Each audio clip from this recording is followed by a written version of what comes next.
during her years as a university student. She has been organizing for the AAPRP for over 40 years,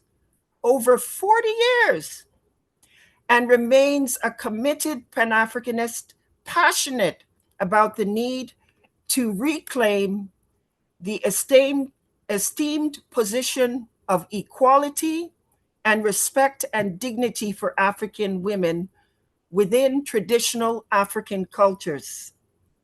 Comrade Maxine strives to be a living example of a powerful African woman at the center of the African Revolution. She is a jewel, an outstanding cadre and leader in not only the Britain chapter of the AAPRP, but she is a global representative of the All African People's Revolutionary Party.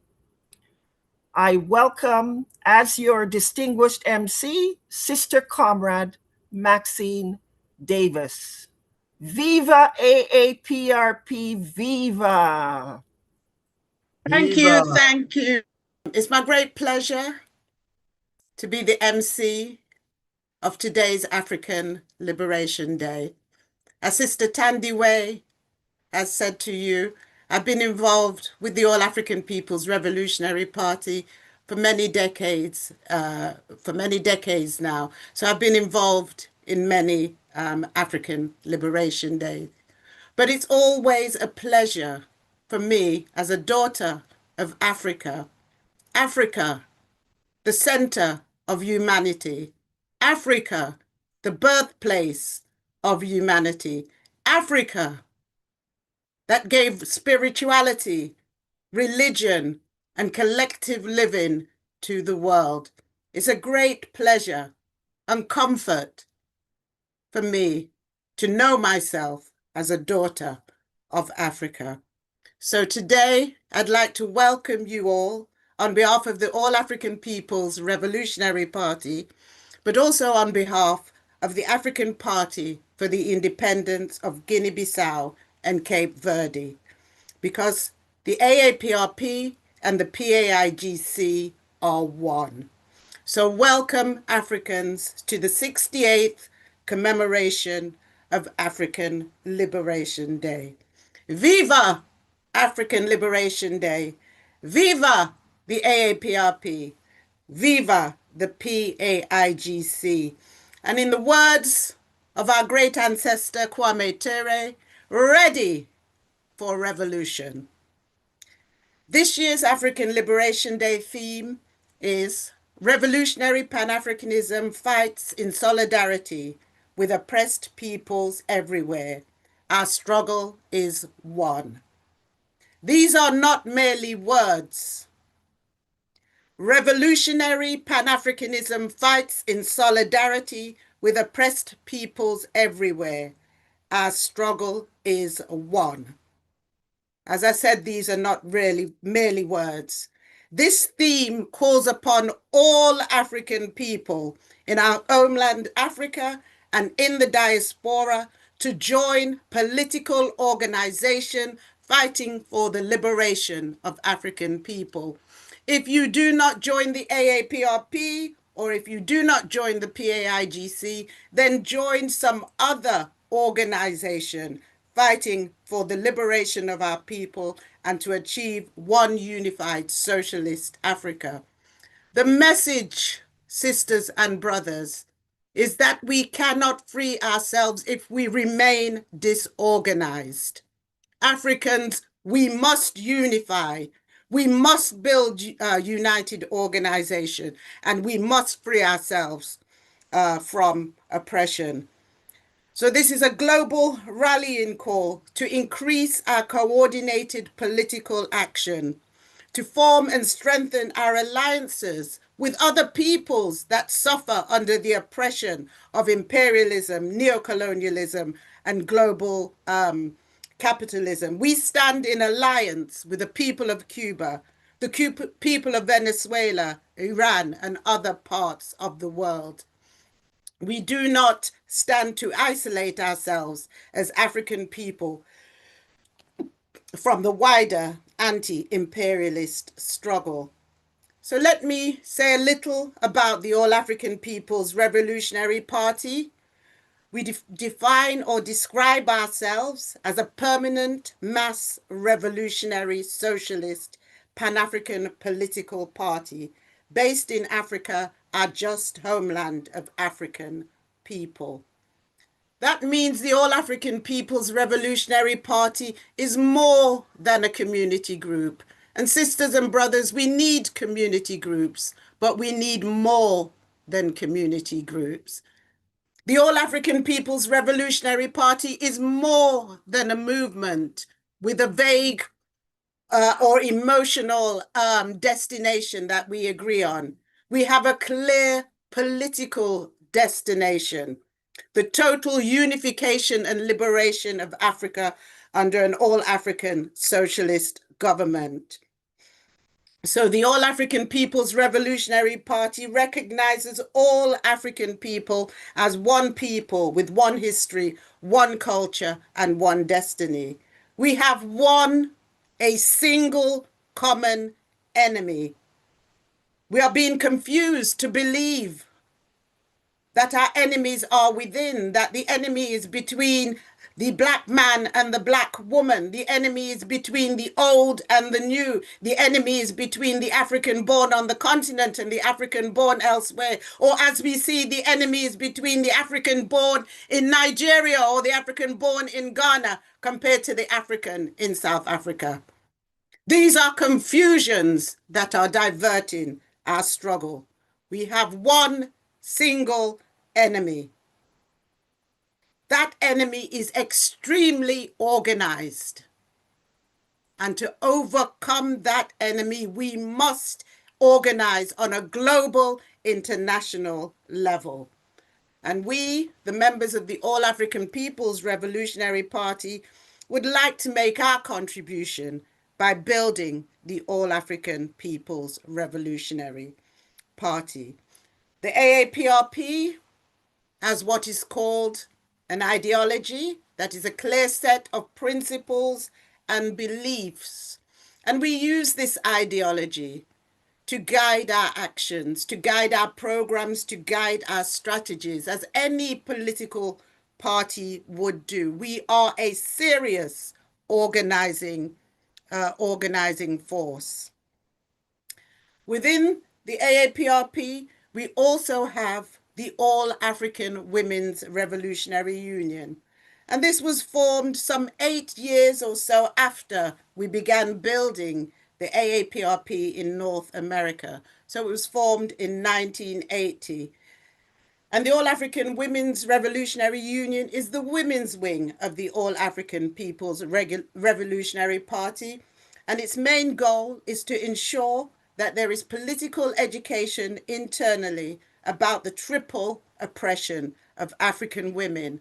And that oppression, sisters and brothers, if we look clearly, we will see that that oppression is based on our nationhood as Africans, on our class as workers or unpaid mothers, nurturers, and also on our gender. The All African Women's Revolutionary Union also exists to train African women members as cadre within the revolutionary organization. And the AAWRU exists to help build what we call the All African Committee for Political Education, Political Coordination. So the All African Women's Revolutionary Union is a central and integral part of the All African Revolutionary Party, placing African women at the center of the African liberation struggle.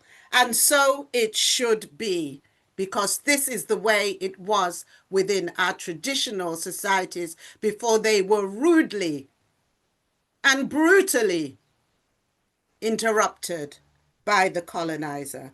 Our task, sisters and brothers, is to change this and to liberate our continent. to liberate our people, and to unify Mother Africa. Let me talk a bit about our sister organization, the African Party for Independence of Guinea and Cape Verde. Many of you will know the name of our great ancestor, Amilcar Cabral, who founded the PAIGC and gave his life in service of our people's liberations.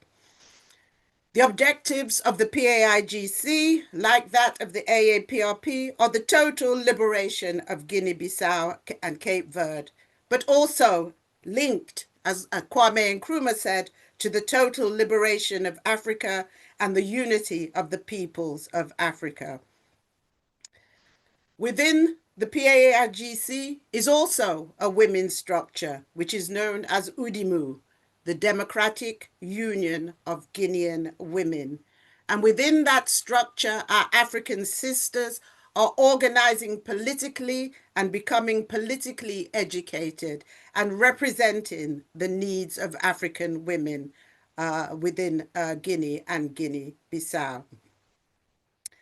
Africans, the AAPRP has been organizing at least since 1968, when Kwame Nkrumah wrote his famous works, The Handbook of Revolutionary Warfare, and called for the forming of an all-African People's Revolutionary Party. Let me just share with you some of our revolutionary dates and programs that are coming up. In June, we will honor and recognize Soweto Day. Even with what is going on in South Africa now, we must understand the history of our people and understand the struggle that has unfolded in Azania, what is called South Africa. Understand the sacrifices of our people and our youth who in 1976 marched in Soweto against apartheid and the Pass Law. So in June, we will celebrate and recognize Soweto Day. In July, we will celebrate Pan-African Women's Day, again recognizing the militancy and the commitment of the African people, in this case, the African women of Azania, who marched against the Pass Laws. And in September, we will join with other organizations to celebrate the 70th anniversary of the founding of the PAIGC, the African Party for the Independence of Guinea, Bissau, and Cape Verde. So please keep a lookout for these events and join us. Let me take you through our program today. Our theme: Revolutionary Pan-Africanism fights in solidarity with oppressed people everywhere. Our struggle is one. Our objective is to unite our people worldwide. In order to do this, we must consolidate a global, a worldwide anti-imperialist front.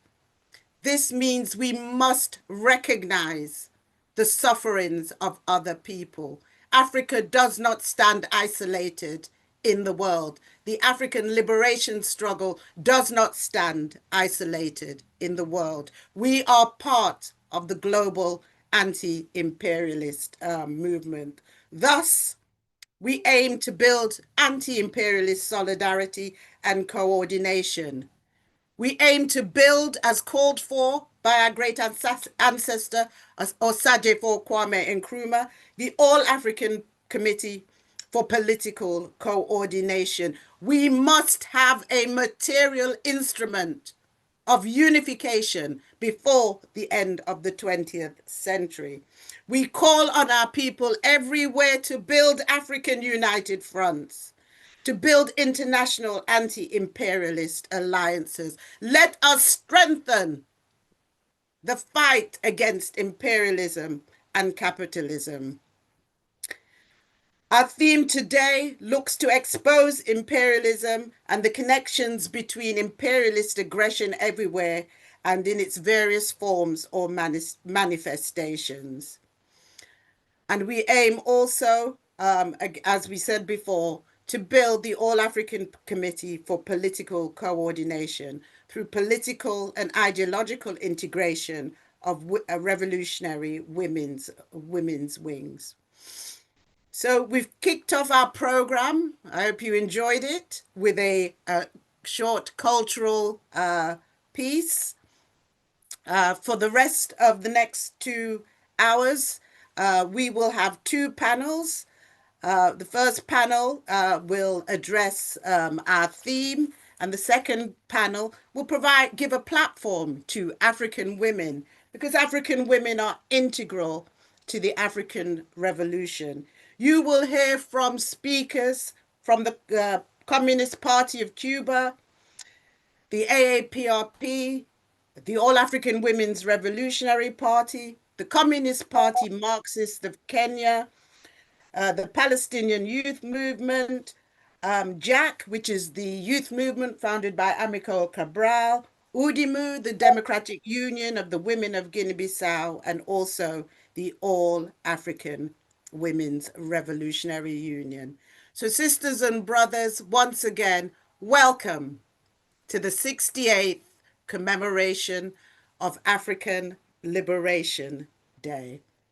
I'd now like to hand over to my dear comrade, Vadas Desira, to introduce the first panel. Thank you very much. Thank you very much, Comrade Maxine. Dear comrades, you are all welcome to this year's commemoration of African Liberation Day. And as we commemorate this African Liberation Day, this year's theme, as Comrade Maxine has already announced, is revolutionary Pan-Africanism fights in solidarity with oppressed people everywhere. Our struggle is one. So to discuss this theme further, we have a panel. We have panelists who are going to help us dig deeper into this theme and discuss. We have Comrade Sobukwe Shukura from the All African People's Revolutionary Party. He has been an organizer with the All African People's Revolutionary Party since the 1980s. So he has got more than 45 years experience in organizing. And we will also hear from Comrade Ashlyn Ajiambo from the Communist Party Marxist Kenya, who's going also to speak to us about this theme. And later on, we will hear from the representative of the Communist Party of Cuba, who unfortunately was not able to join us live, but she sent a pre-recorded message, which we are going to share.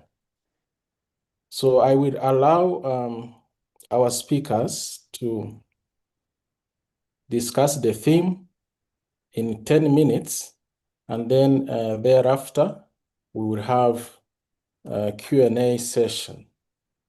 Let me also remind our esteemed listeners that we have translation provided in French and Portuguese. So if you are a Portuguese speaker, you can access this webinar in that language. The same for French speakers. So the theme for us that we are going to discuss is revolutionary Pan-Africanism fights in solidarity with oppressed people everywhere, our struggle is one. Let me welcome our comrade Sobukwe Shukura to start with a presentation of how he views our struggle being one with the struggle of all oppressed people everywhere in the world. Welcome, Comrade Sobukwe. Karibu.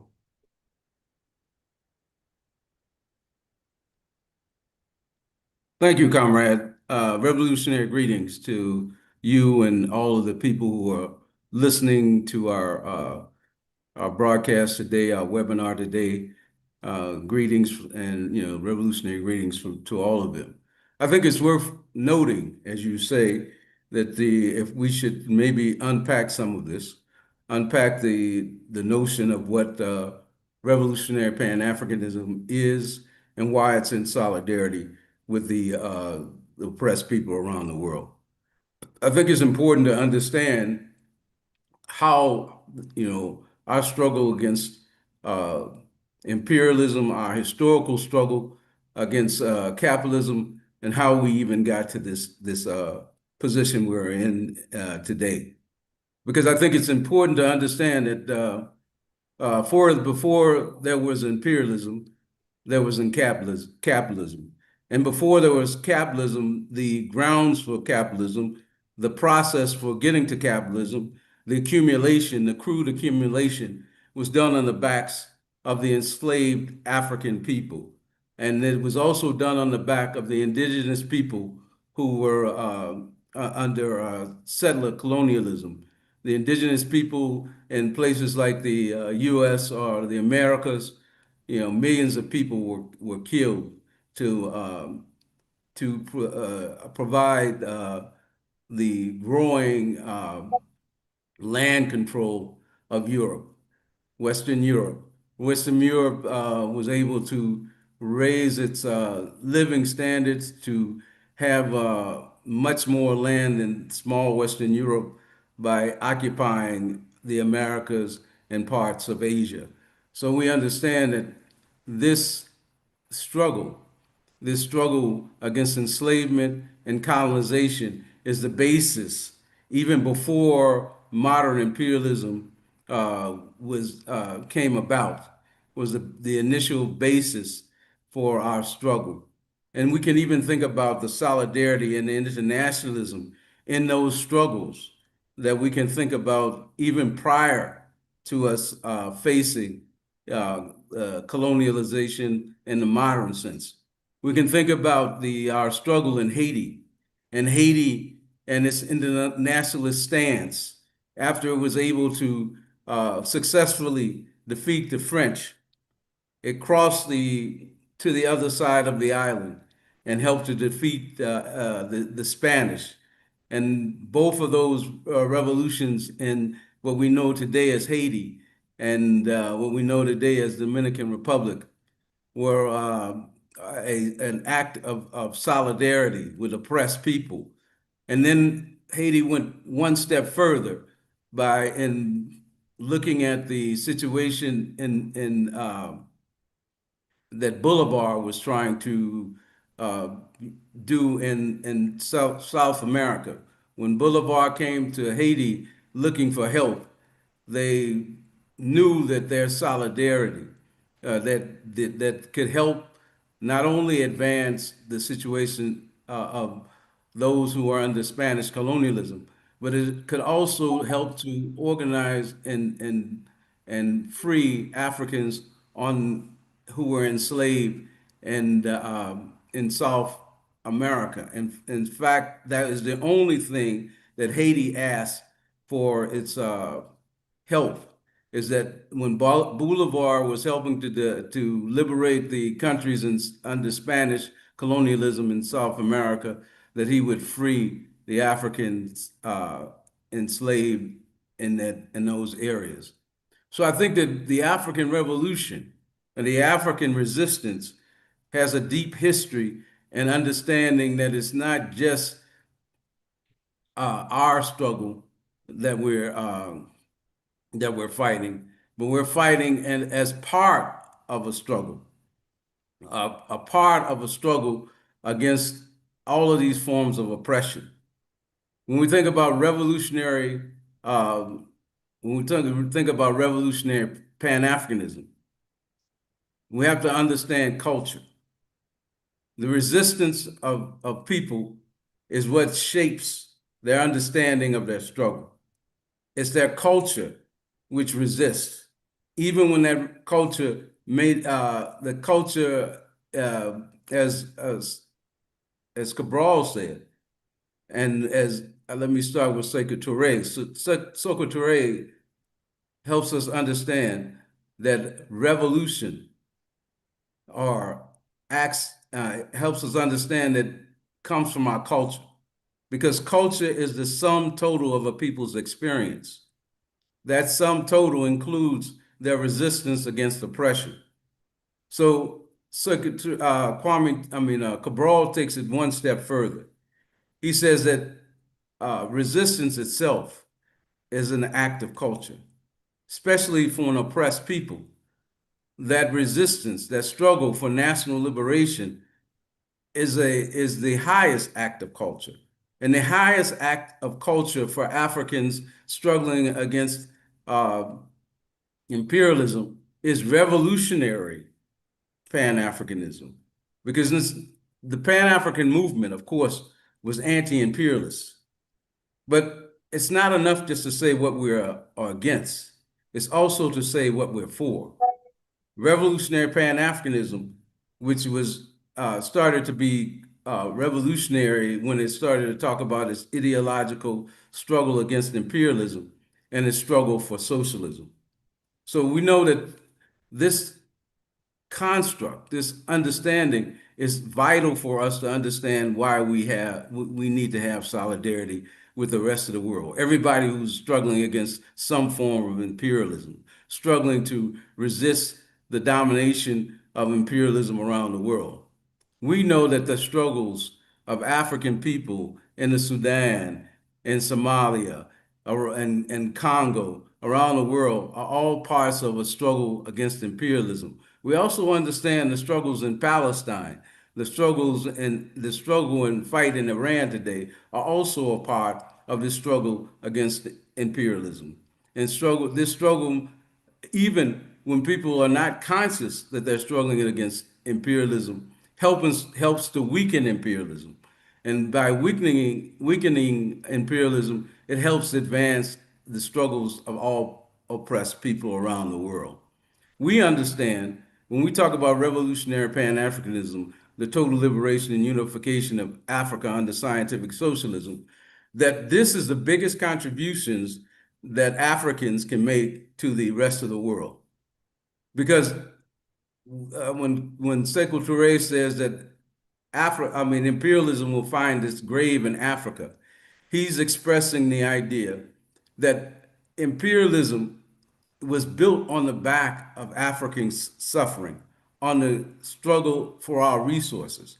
We can say that since the Berlin Conference, since the invasion of Africa, the economies of imperialist countries have been heavily tied to the resources, labor, and the resources and land of Africa. Every time Africa moves forward in its struggle against imperialism, it advances not only Africa, but it advances the world. Just like, and it's true in the opposite way. Certainly, after the socialist revolutions in Russia or Soviet Union, and then the one in China certainly helped weaken imperialism. And that weakness in imperialism helped the advance of the national liberation struggles in Africa. In fact, it's that and the level of organization when we were able to define clearly what the enemy was, when we were able to define imperialism as the enemy, we were able to advance very quickly. Because after the Fifth Pan-Africanist Congress, where I said we started to define our struggle, to define the ideology of revolutionary Pan-Africanism. There was a conference held in Ghana for the first time. We had a real Pan-African expression conference on the Comrade Sobukwe, could you yes. please wrap up? We are running short of Okay. time. Okay. All right. Well, one of the thing I want us to understand is our struggle is tied to the struggle against imperialism. And with that, we understand that even in this struggle today, they're talking about moving towards a World War III. We have to understand that for the African continent, the World War III has already began. We can look at the short struggle between 1996 and 2001 in the Congo over resources, over the killed over 5 million African people. And we're not talking about a long distance ago. We're not talking about the 14 million that was killed under Congolese colonialism. We're talking about, for us, World War III has already started. So we want us to look at that. So we want us to understand that this struggle that people were talking about in Iran, that we talk about this struggle in Palestine, when we talk about them maybe moving us towards World War III, we have to clearly understand that Africa is perhaps already in World War III. We fought against every European imperialist force in Western Europe, the French, the British, the Portuguese, the Belgians. So our struggle with imperialism is much more intimate. It's different from everybody else's. So I think we have to keep that in mind in terms of how we can advance together with all the other struggles that are going on across the world. I'll stop there. Thank you. Thank you very much, Comrade Sobukwe. That was powerful and inspiring, especially the point you made very powerfully that the African struggle against imperialism, even by the mere fact of weakening imperialism, contributes to the liberation of all other oppressed people everywhere in the world who are oppressed by the same imperialism, because our enemy is one. Let me now welcome, I'm glad to hear that Comrade Gabriela Castillo, representing the Communist Party of Cuba, is here with us. She had sent a video recording earlier, but it's much better to have her with us speak live. So I would like to welcome her, Comrade Gabriela. Please welcome.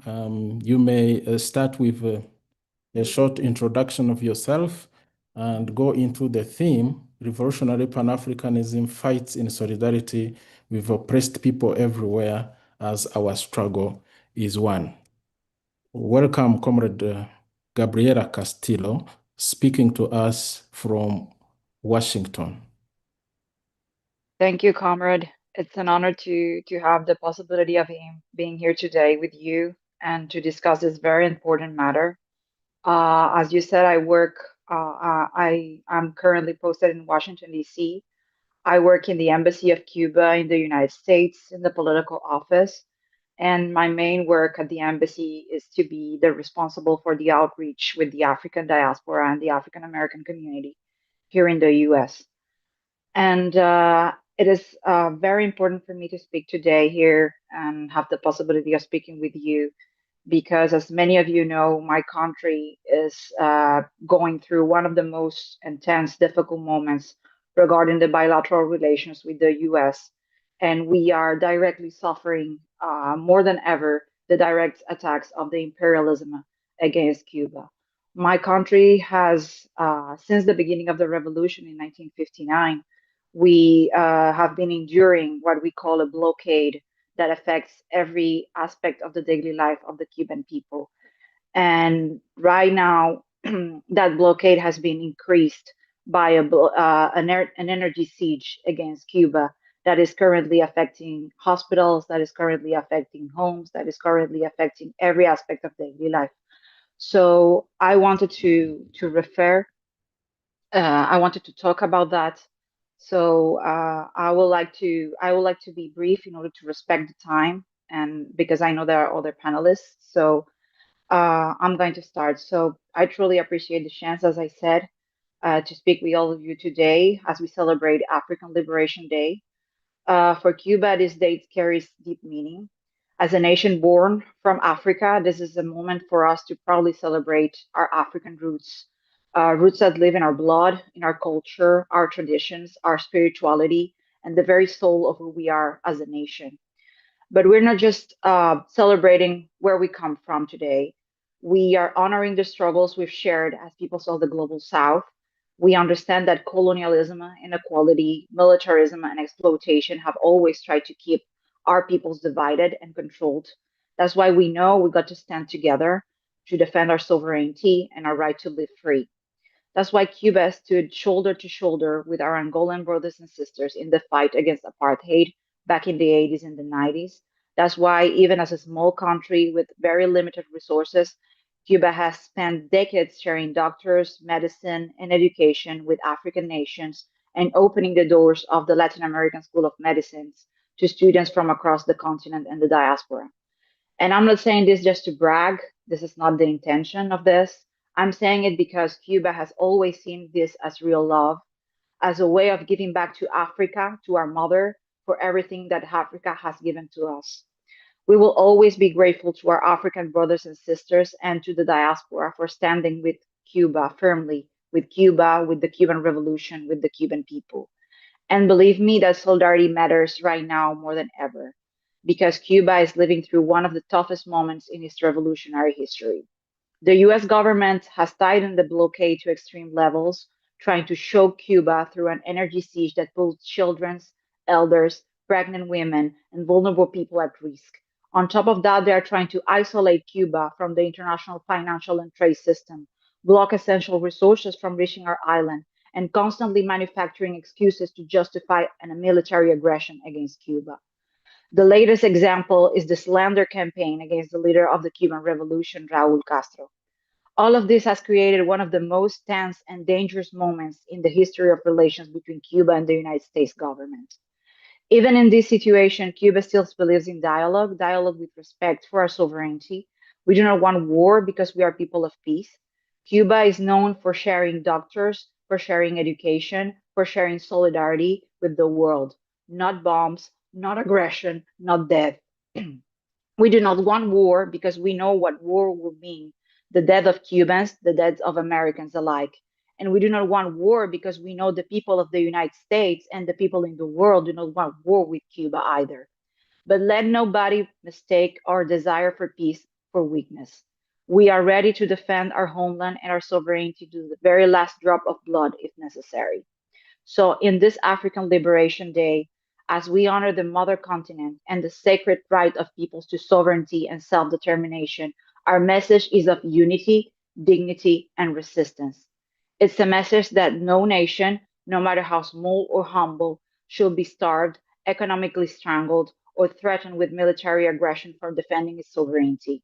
It's the message that Africa, Latin America, the Caribbean, the diaspora, and all of the people of the global south have a historical duty to walk together against those who try to impose domination, exclusion, and inequality in our peoples. Today, we reaffirm that solidarity between our peoples cannot be blocked, cannot be sanctioned, cannot be broken. We reaffirm that memory of those who fought against colonialism, apartheid, and slavery lives on every time people stand up for justice and self determination. And we reaffirm our belief that a more human world is only possible if every people has the right to decide its own future freely. Cuba will remain loyal to that history and to those principles. We will continue defending peace, cooperation, and brotherhood among our peoples with the same determination with which we defend our independence and our revolution. Thank you very much, and long live Africa and long live the revolution. Thank you.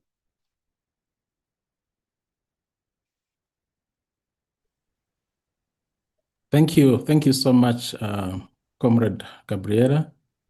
Thank you for that message of solidarity. And as Africans, we stand with Cuba. We see Cuba as a beacon of hope for resistance against imperialism. We understand the hardship and the struggle you have been waging to resist against US imperialism, which has imposed an unjust blockade since 1959, as you mentioned. But we stand with you in solidarity, comrade, as we celebrate African liberation, which we remember Cuba contributed to by helping Africans in their struggle for independence. Let me now, at this juncture, welcome Sister Ashlyn Ajiambo from the Communist Party Marxist Kenya to address us. Sister Ashley, if you could also start with a brief introduction of yourself and give us your message regarding the theme of the day. Greetings, comrades. Ajiam Washlin from the Communist Party Marxist Kenya, currently serving as the Secretary of International Affairs of the party. And I am excited to be here, comrades. So even as tomorrow we mark the 60th anniversary of the African Liberation Day, we are reminded of the indelible contribution to the revolutionary Pan-Africanism and anti-imperialist struggles. And we must constantly remember that the fight against imperialism is not just the fight for sovereignty for majority of our states, but a struggle for dignity, development, and the total liberation of our people from all forms of oppression. And this legacy lives on in our continued efforts to break the chain of neocolonialism and imperialist domination in Africa and beyond. And I want to also, congratulate the speakers that were before me. So indeed, we will not allow the Cuban Revolution to be, repressed, and my continued solidarity to all the states under siege and all the oppressed nations. So today we are confronted by the same imperialist forces that we fought against during the colonial period, and this time with even greater intensity. Right now, we continue to face the heightened French and US imperialist powers who continue to strangle our continent, all the way from Sahel region to Kenya, being the prime targets of their military, economic, and political influence in the continent. And today, we continue to gather, or we must gather in solidarity, not just to commemorate our past victories, but to forge the path ahead in struggle against the modern imperialism, which is more insidious than ever.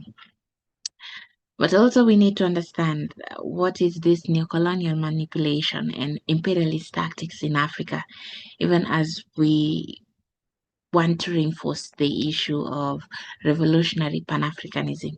So comrades, imperialism today, like I said, is more insidious than ever, and their tactics have evolved, but their goal remains the same.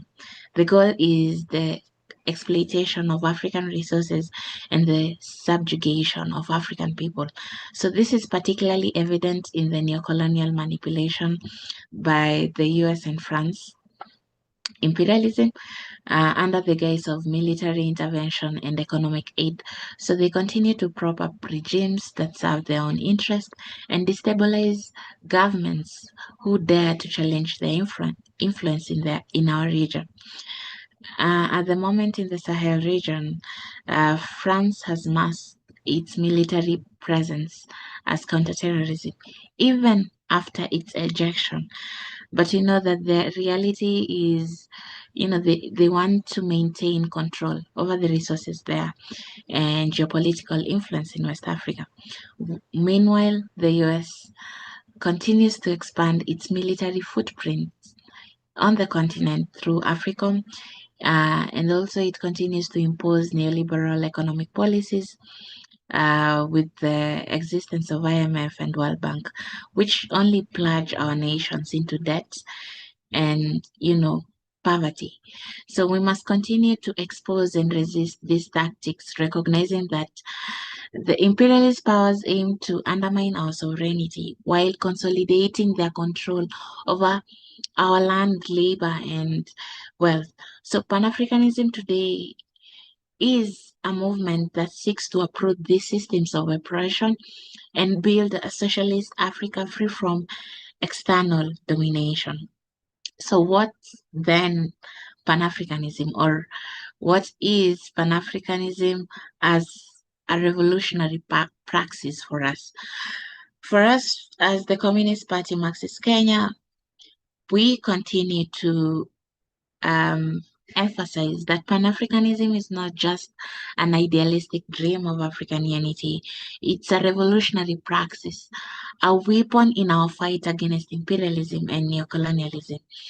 And Pan-Africanism must evolve into a mass-based political and economic struggle rooted in scientific socialism. It is only through this lens that we must approach the fight for a united socialist Africa. Our goal is to build a future where our resources are used for the benefits of our people, not for the enrichment of a few comprador capitalist elites or foreign powers on the continent. So the concept of Pan-Africanism, was never meant to be a tool for cultural or symbolic unity alone. For the, I'd say, the visionaries of our struggle, talk of Nkrumah, Amilcar Cabral, understood that only through the unity of the working class and revolutionary forces can we dismantle the structures of exploitation and imperialism. So today we must confront the liberal forces that seek to dilute Pan-Africanism, transforming it into an empty slogan while maintaining the capitalist and neocolonial system that continue to exploit our people. And comrades, the struggle for Pan-Africanism and anti-imperialism is a struggle for the very soul of our continent. It is a struggle for our people's right to self-determination, sovereignty, and dignity. So as we move forward, let us carry the lessons of our great revolutionary ancestors, of Amilcar Cabral, of Nkrumah, and many others into the future. Let us build a united Africa, one that is free from imperialism, domination, and severe neocolonialism. But also, what is the task of revolutionary Pan-Africanism? Number one, I think revolutionary Pan-Africanism must build, strengthen, and consolidate the proletarian class leadership through the vanguard parties, but as we continue to, concretely understand our conditions in each and every of our different countries. And let us strike deep roots into our masses so that we can be able to arouse their consciousness, especially our toiling masses. It should also strengthen our international consolidation and dialogue between the proletarian revolutionary classes, so that we are able to share experiences of revolutionary work and forge practical plans for cooperation and mutual assistance and support as revolutionary. Because in as much as we want to unite the working class, it's also important to remember that also the oppressive class is more organized. So let's continue to build the broadest united front to expose, oppose, and demand an end to all the kind of exploitation we have on the continent. For us also, we argue that Pan-Africanism must accelerate the overthrow of the reactionary states and the ruling class in our countries by taking advantage of the political and social economic crisis conditions that endangered our people and use that to place, very revolutionary leadership in existence. It should also continue to build and to build the organized strength of the broadest workers, peasants, intellectuals, students, and democratic forces by ensuring that we openly speak about our condition and must struggle in defense of class and democratic interest in our countries. So, comrades, this is my very short analysis of building revolutionary Pan-Africanism for the oppressed people. Thank you so much.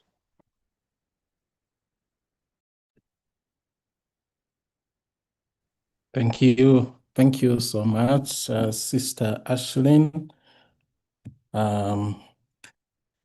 Yes, you said a lot of things. I will not attempt to review all of them, but we thank you for that intervention, and especially for emphasizing that we must organize. We must enhance our organizational capacity as oppressed people, because the oppressor is more organized, as you mentioned, and you also insisted on the fact that Pan-Africanism must accelerate the process to overthrow neo-colonial governments in Africa, which perpetuate the exploitation of our people. So thank you, all of our panelists. Now we would like to open up for some question and answer session. Let me also remind our viewers that you can write your questions in the chat. The production team would help me to put together the questions. And to start off, I would first pose this question to our first panelist, Comrade Shukura. And the question is, as Nkrumah called for all African Committee for Political Coordination to coordinate organizations who understood the urgent need to direct actions against colonialism and neocolonialism. So the question is, what is the need for such a coordinating body today? And what is the role of revolutionary Pan-Africanist parties in building such a coordinating body? Yeah, I think the hopefully the short answer is that we have certainly a need to coordinate our struggles much more clearly. This is a reason why this formation of the All African People's Revolutionary Party actually exists. We exist to help to find a way to bring these revolutionary forces together. It was in Nkrumah's Handbook of Revolutionary Warfare that laid out at that time the need for such an organization because of we were heavily into armed struggle at that point in time, particularly in the areas of Portuguese colonization and in Southern Africa. And he saw the necessity of bringing those forces together and to coordinate their struggles on a continental level. And again, it grew out of his first attempt, bringing all of the forces together at the All African People's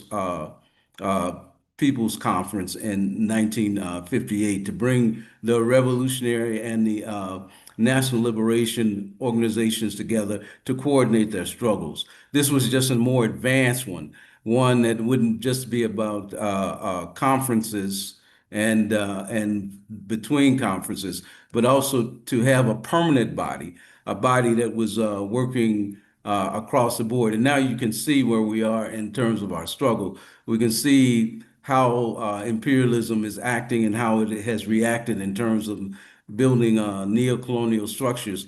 Comrade Ashland had pointed out this whole question of the French African Summit, and the fact that the French have added themselves to to Kenya in terms of bringing more military forces. The AFRICOM, the British and the United States are already in Kenya. Now we have another layer. So how do you combat that without having a unified Africa or a unified command?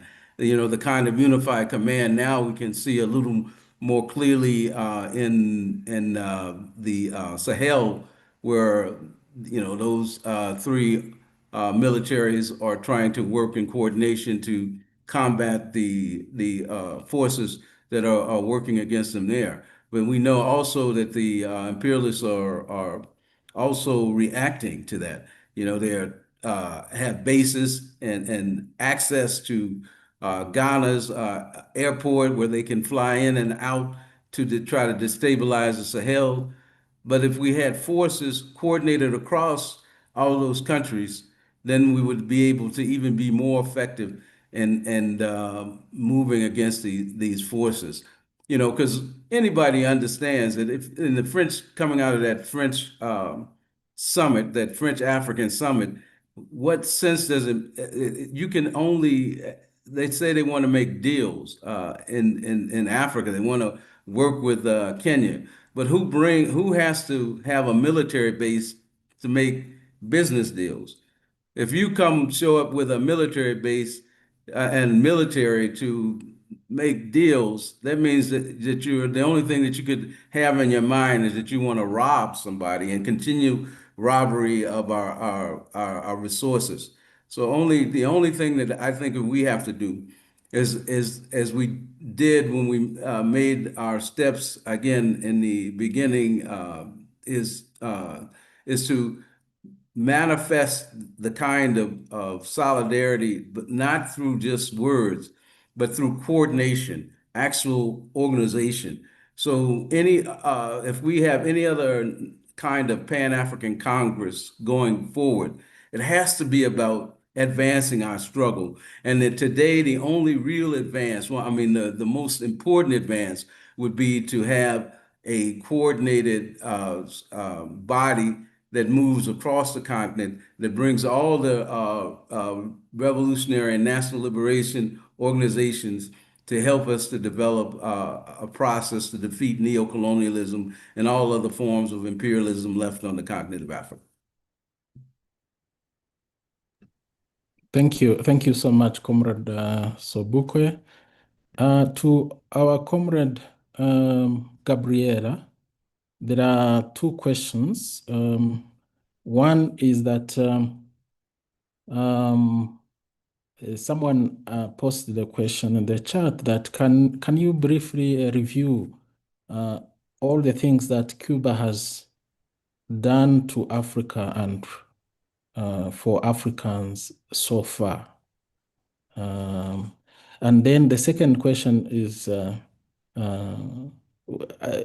we remember as Africans that Cuba supported African liberation struggle in the 60s and 70s to the point of sending soldiers to certain places in Africa and fighting with our people. So the question is, what can Africans do to support Cuba today? These are just the two questions, comrade. Good questions. So I think I'm gonna start talking about with the second one to go to the first one. And I want to say that African people, African nations are doing a lot in this moment to support Cuba. Not only with statements of solidarity, not only with sending solidarity aid to Cuba, but also creating awareness of what is happening, the consequences of this imperialistic attack against Cuba. So we will be always. If you could use just 3 minutes, comrade, we are running short of time. Huh? Okay. So that is, I mean, it's important, the part of the awareness, the part of the solidarity. We will never ask for nothing material because it's not what Cuba does. And regarding the history of Cuba with Africa and what Cuba has done for Africa, with only 3 minutes, it's too short for answer that, but I will try to do it. So Cuba stood with African nations when they were fighting against colonialism and apartheid. Cuban soldiers fought side by side with Angolans against the apartheid regime back in the 70s, in the 80s, and in the 90s. But it was not only military cooperation that we had with our African brothers and sisters. I think that the part that comes until the present day is the collaboration in the matter of health, collaboration in the matter of education. The Cuban medical brigades are all over around Africa in remote places, in remote areas, not only attending patients, but also helping to build healthcare systems that can provide the same healthcare model that we have in our country, which is universal and free healthcare for everyone. We help build faculties of medicine. We receive students in Cuba in the Latin American School of Medicine in order to create, I mean, and we have other types of collaborations as well with Africa. And we receive also, we have relations, diplomatic relations, political relations, commercial relations with African countries that are very important for Cuba, mainly in this moment. So I think that this is a historical relation. We consider ourselves part of the diaspora. We consider ourselves an African nation because of our blood, because of our spirituality, because of our culture, because of our history. So basically, the relation is very close, is very important, and mainly in this moment when we need a lot of solidarity. Wonderful. Thank you, Comrade Castillo.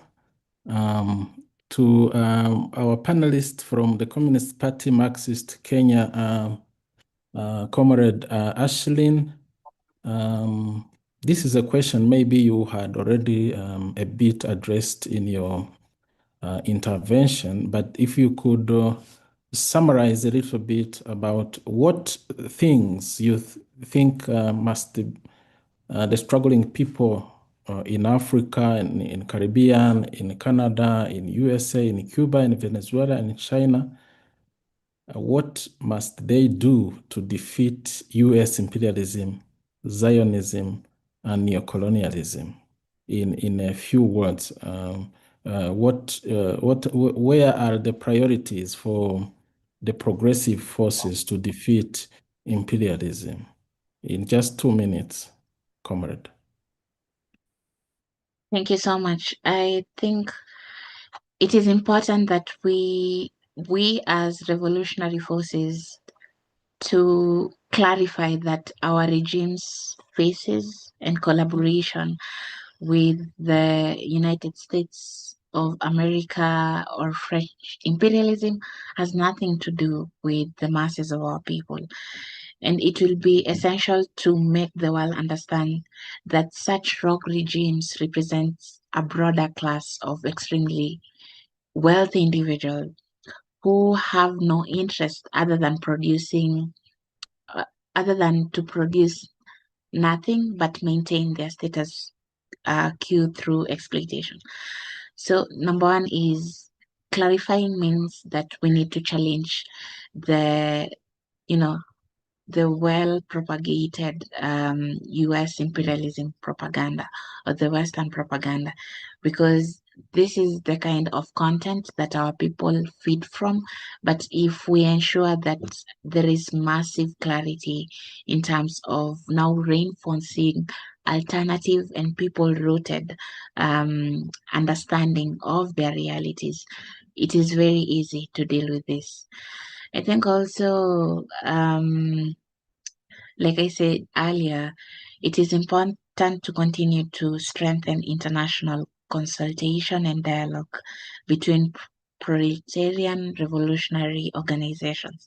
Let us continue to share experiences of our conditions, analyze the nature of our society, analyze the character of our struggle, so that we ensure that revolutionary work is able to forge practical plans to ensure there is more collaboration and mutual assistance, or rather support, among progressive forces.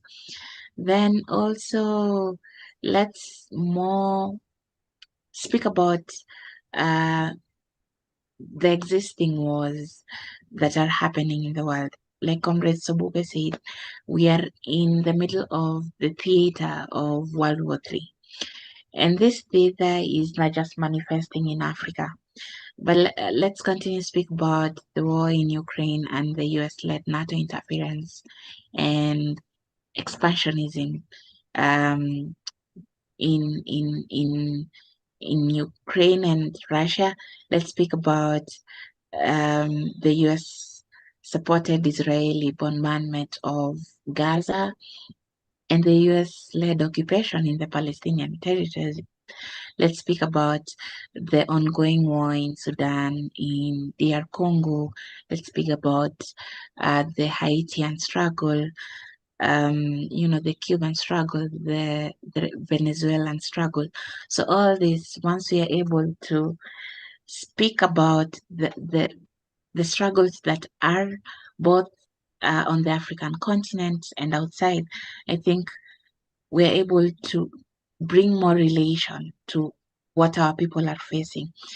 Then, yes, I think most importantly and lastly is advancing the mass line. So, for instance, in Kenya, we speak about the National Democratic Revolution as the political line of the Communist Party, Marxist Kenya. But what is the NDR? NDR means building an alliance so that we can overcome the systemic crisis of neocolonialism and imperialist domination in Kenya. But who are our class enemies? Who are our class allies? And going deeper is NDR is impossible without the mass line.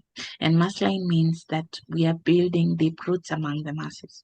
So I think with this, we are able to, advance our struggle. Thank you so much.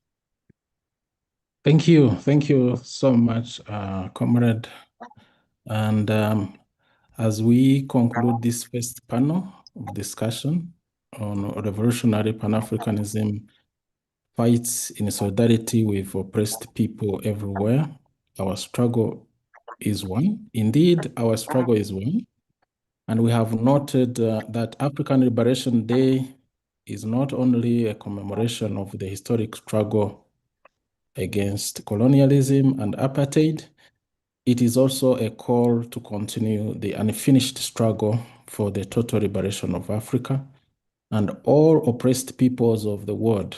Revolutionary Pan-Africanism teaches us that freedom of African people cannot be separated from the freedom of oppressed communities everywhere. Our struggle is one because the systems that exploit Africa are the same systems that oppress people in Palestine, in Western Sahara, in Cuba, in Haiti, in Venezuela, and many other parts of the world. Imperialism, racism, neocolonialism, and economic domination are interconnected global forces that demand a united global resistance.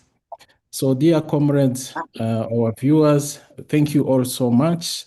And join me in thanking our panelists, Comrade Shukura from the All African People's Revolutionary Party, Comrade Gabriela Castillo from the Communist Party of Cuba, and Comrade Ashlyn Ajiambo from the Communist Party Marxist Kenya for their contribution. Thank you all. Over to you, moderator Maxime. Thank you, Comrade Vadas. And I forgot to introduce you. That was remiss of me.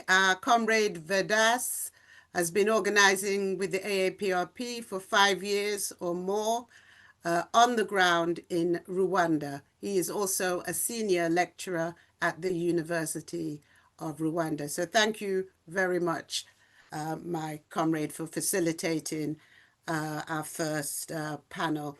And it was a great pleasure to see and hear the young people speak today about the African Revolution, and also a much greater pleasure to hear the Cuban speaker, you know, talk about the Cubans as an African people, as they are. Africans, we know that Africa is the mother continent of the earth. We know that all peoples came from Mother Africa. We know that when we remove the racist lens from the study of history, we know that African people left the motherland and traveled to all other continents and land masses on the earth. We are the first people, and we will reclaim our freedom, our liberation, and our unity. I'd like to welcome anyone who has joined us since we opened the meeting. Welcome to the 68th commemoration of African Liberation Day, our international webinar organized by the All African People's Revolutionary Party and the Democratic People's Party of Guinea-Bissau. We'd now like to move on to show a short cultural piece, and then we will move on to our second panel, which will look at the role of women and the impact of war on women and youth.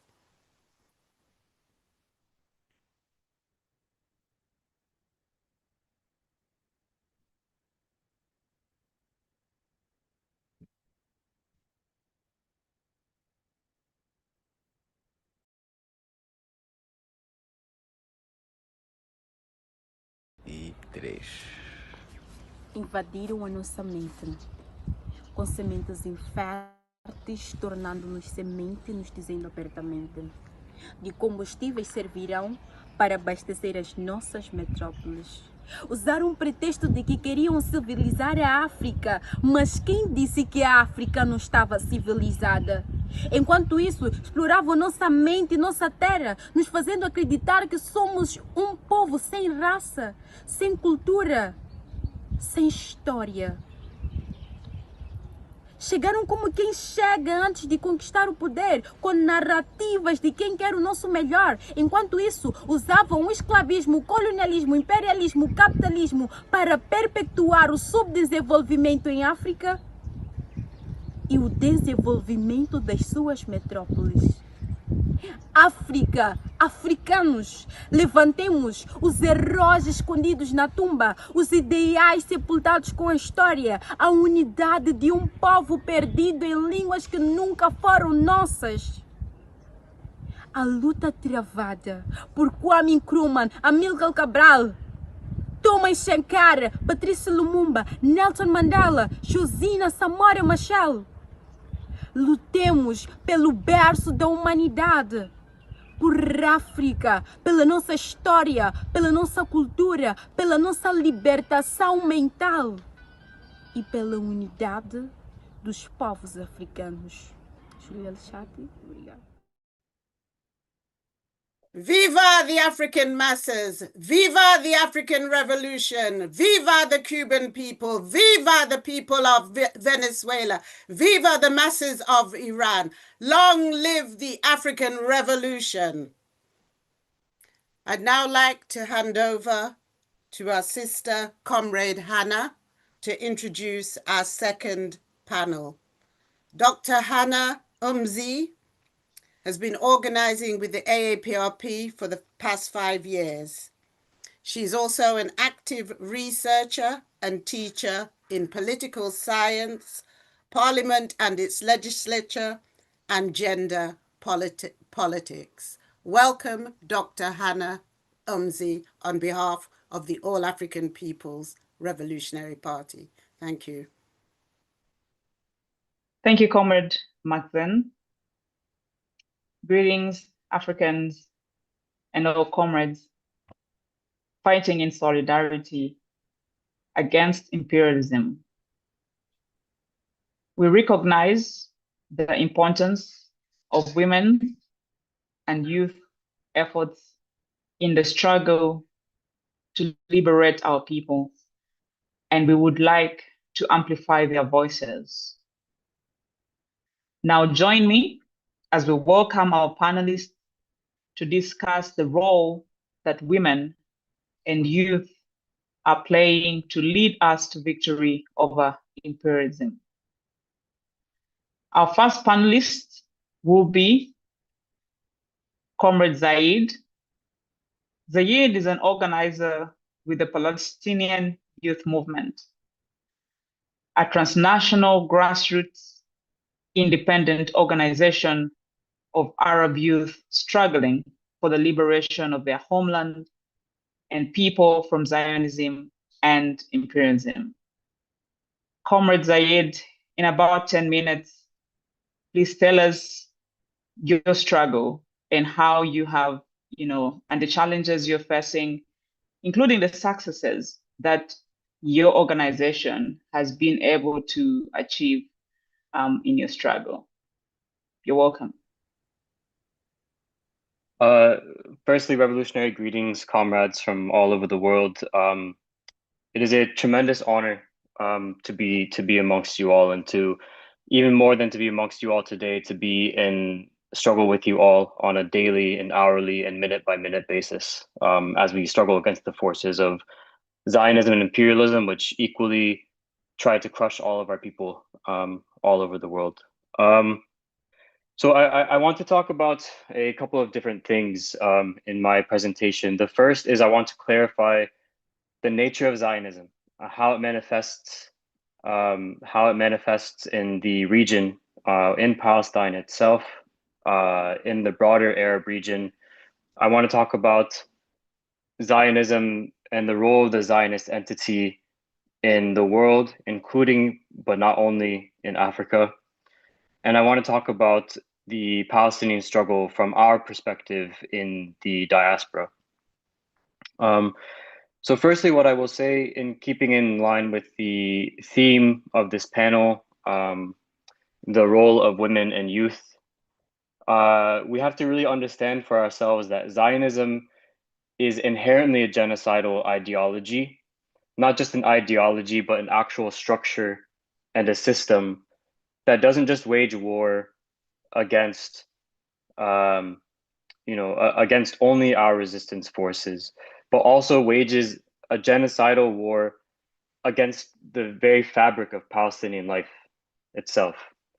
And this has always been the case. This has not, the October 7th and beyond has unmasked Zionism to the entire world, many for the first time, but this has always been the role of Zionism, is to completely eliminate the very concept of Palestinianness and, by extension, Palestinian sovereignty. And to make this point clear, there's a Palestinian revolutionary named Walid Daqqa who wrote while he was in Zionist prisons about this concept of searing of consciousness, about how Zionist prisons, but also the overall Zionist occupation, seeks to fundamentally alter the consciousness of the Palestinian in order to prevent any resistance to the Zionist project. And this is also made even more clear by a concept that many will probably have heard of before, called the Dahya Doctrine. The Dahya Doctrine is a doctrine named after the Zionist strategy in the 2006 war on Lebanon, where it bombed to pieces the Dahya suburbs in Beirut and Lebanon. And very explicitly, their strategy was to attack civilian infrastructure, not just to go after military targets, but to wreak havoc and to rain terror on Lebanese and Palestinian civilians in order to extract and force concessions from the resistance. Because they understand, the Zionists understand that resistance to Zionism is part and parcel of our identity. The Zionists seek to expand, seek to serve this project of Greater Israel, and disregard any so-called borders in the region, and advance, whether it's in Lebanon or Syria or beyond. And they know that the only way that they can achieve that is if they are able to achieve disunity and division within our own society and within our own people. So part of the way that they do this as well is to confuse all of us in diaspora, to confuse people across the West, especially by talking about things like women's rights. They point to places like in Gaza and make the argument that the same argument that the US made in its invasion in Iraq and its war on Afghanistan, that these are a backwards people who do not treat their own people well, so therefore we need to completely eliminate them. But really what we understand is that they're after their own strategic objectives. In some places they might be after oil, in some places maybe after, poppy. In the case of Palestine, they're after the strategic nexus of that part of the world. That part, Palestine, is a gateway for US imperialism into Africa and into Asia, lying at the crossroads of 3 different continents. So we really have to understand that, therefore, Zionism is nothing but the regional manifestation of Western imperialism, US-led Western imperialism. And this is very important for us to understand, because there's a narrative that has emerged, especially over the course of this most recent genocide, where people in the US, they start questioning their own government. They start thinking, why is it that all of my taxpayer dollars is going to fund a genocide? And they start making all sorts of claims about, the Zionists control the US. Israel blackmails members of Congress, all of these things. But in actuality, there's actually an organic unity between the Zionist project and US-led imperialism. We cannot talk about reforming or getting rid of one without smashing the other. Because the Zionist project is a US base in our region. Of course, there are contradictions between the US and the Zionists. We can't ignore those. But at a fundamental level, that is the role of the Zionist project. And, I want to close my remarks with a couple of quotes from Palestinian revolutionaries. The first is by Wadi Haddad, who said several decades ago, "Wara al-adu fi kull makan." And that translates to behind the enemy in every place. And that is how we must understand all of our role. Wherever we are behind the enemy. We are strengthening our own forces in order to confront the enemy, and in order to achieve success and victories within our connected revolutionary processes. And the last that I'll say is a quote that many, I think, will be familiar with, by another Palestinian revolutionary named Ghassan Kanafani, who said, he said that imperialism has laid its body all over the world, the head in Eastern Asia, the heart in the Middle East, its arteries reaching Africa and Latin America. Wherever you strike it, you damage it, and you serve the world revolution. So, comrades, I want to close with that by saying it is our fundamental responsibility to organize wherever we are, not just in service of the Palestinian revolutionary process because we are in sympathy or merely in solidarity with us as Palestinians. But we are lockstep. We are lockstep in service of a single global revolution, whether we are in Cuba, whether we are anywhere in Africa, whether we are in Palestine and anywhere in the world, including from within the imperial core itself. We are in lockstep serving the same global revolution that is in service of all of our people to be free of imperialism and Zionism once and for all. Thank you.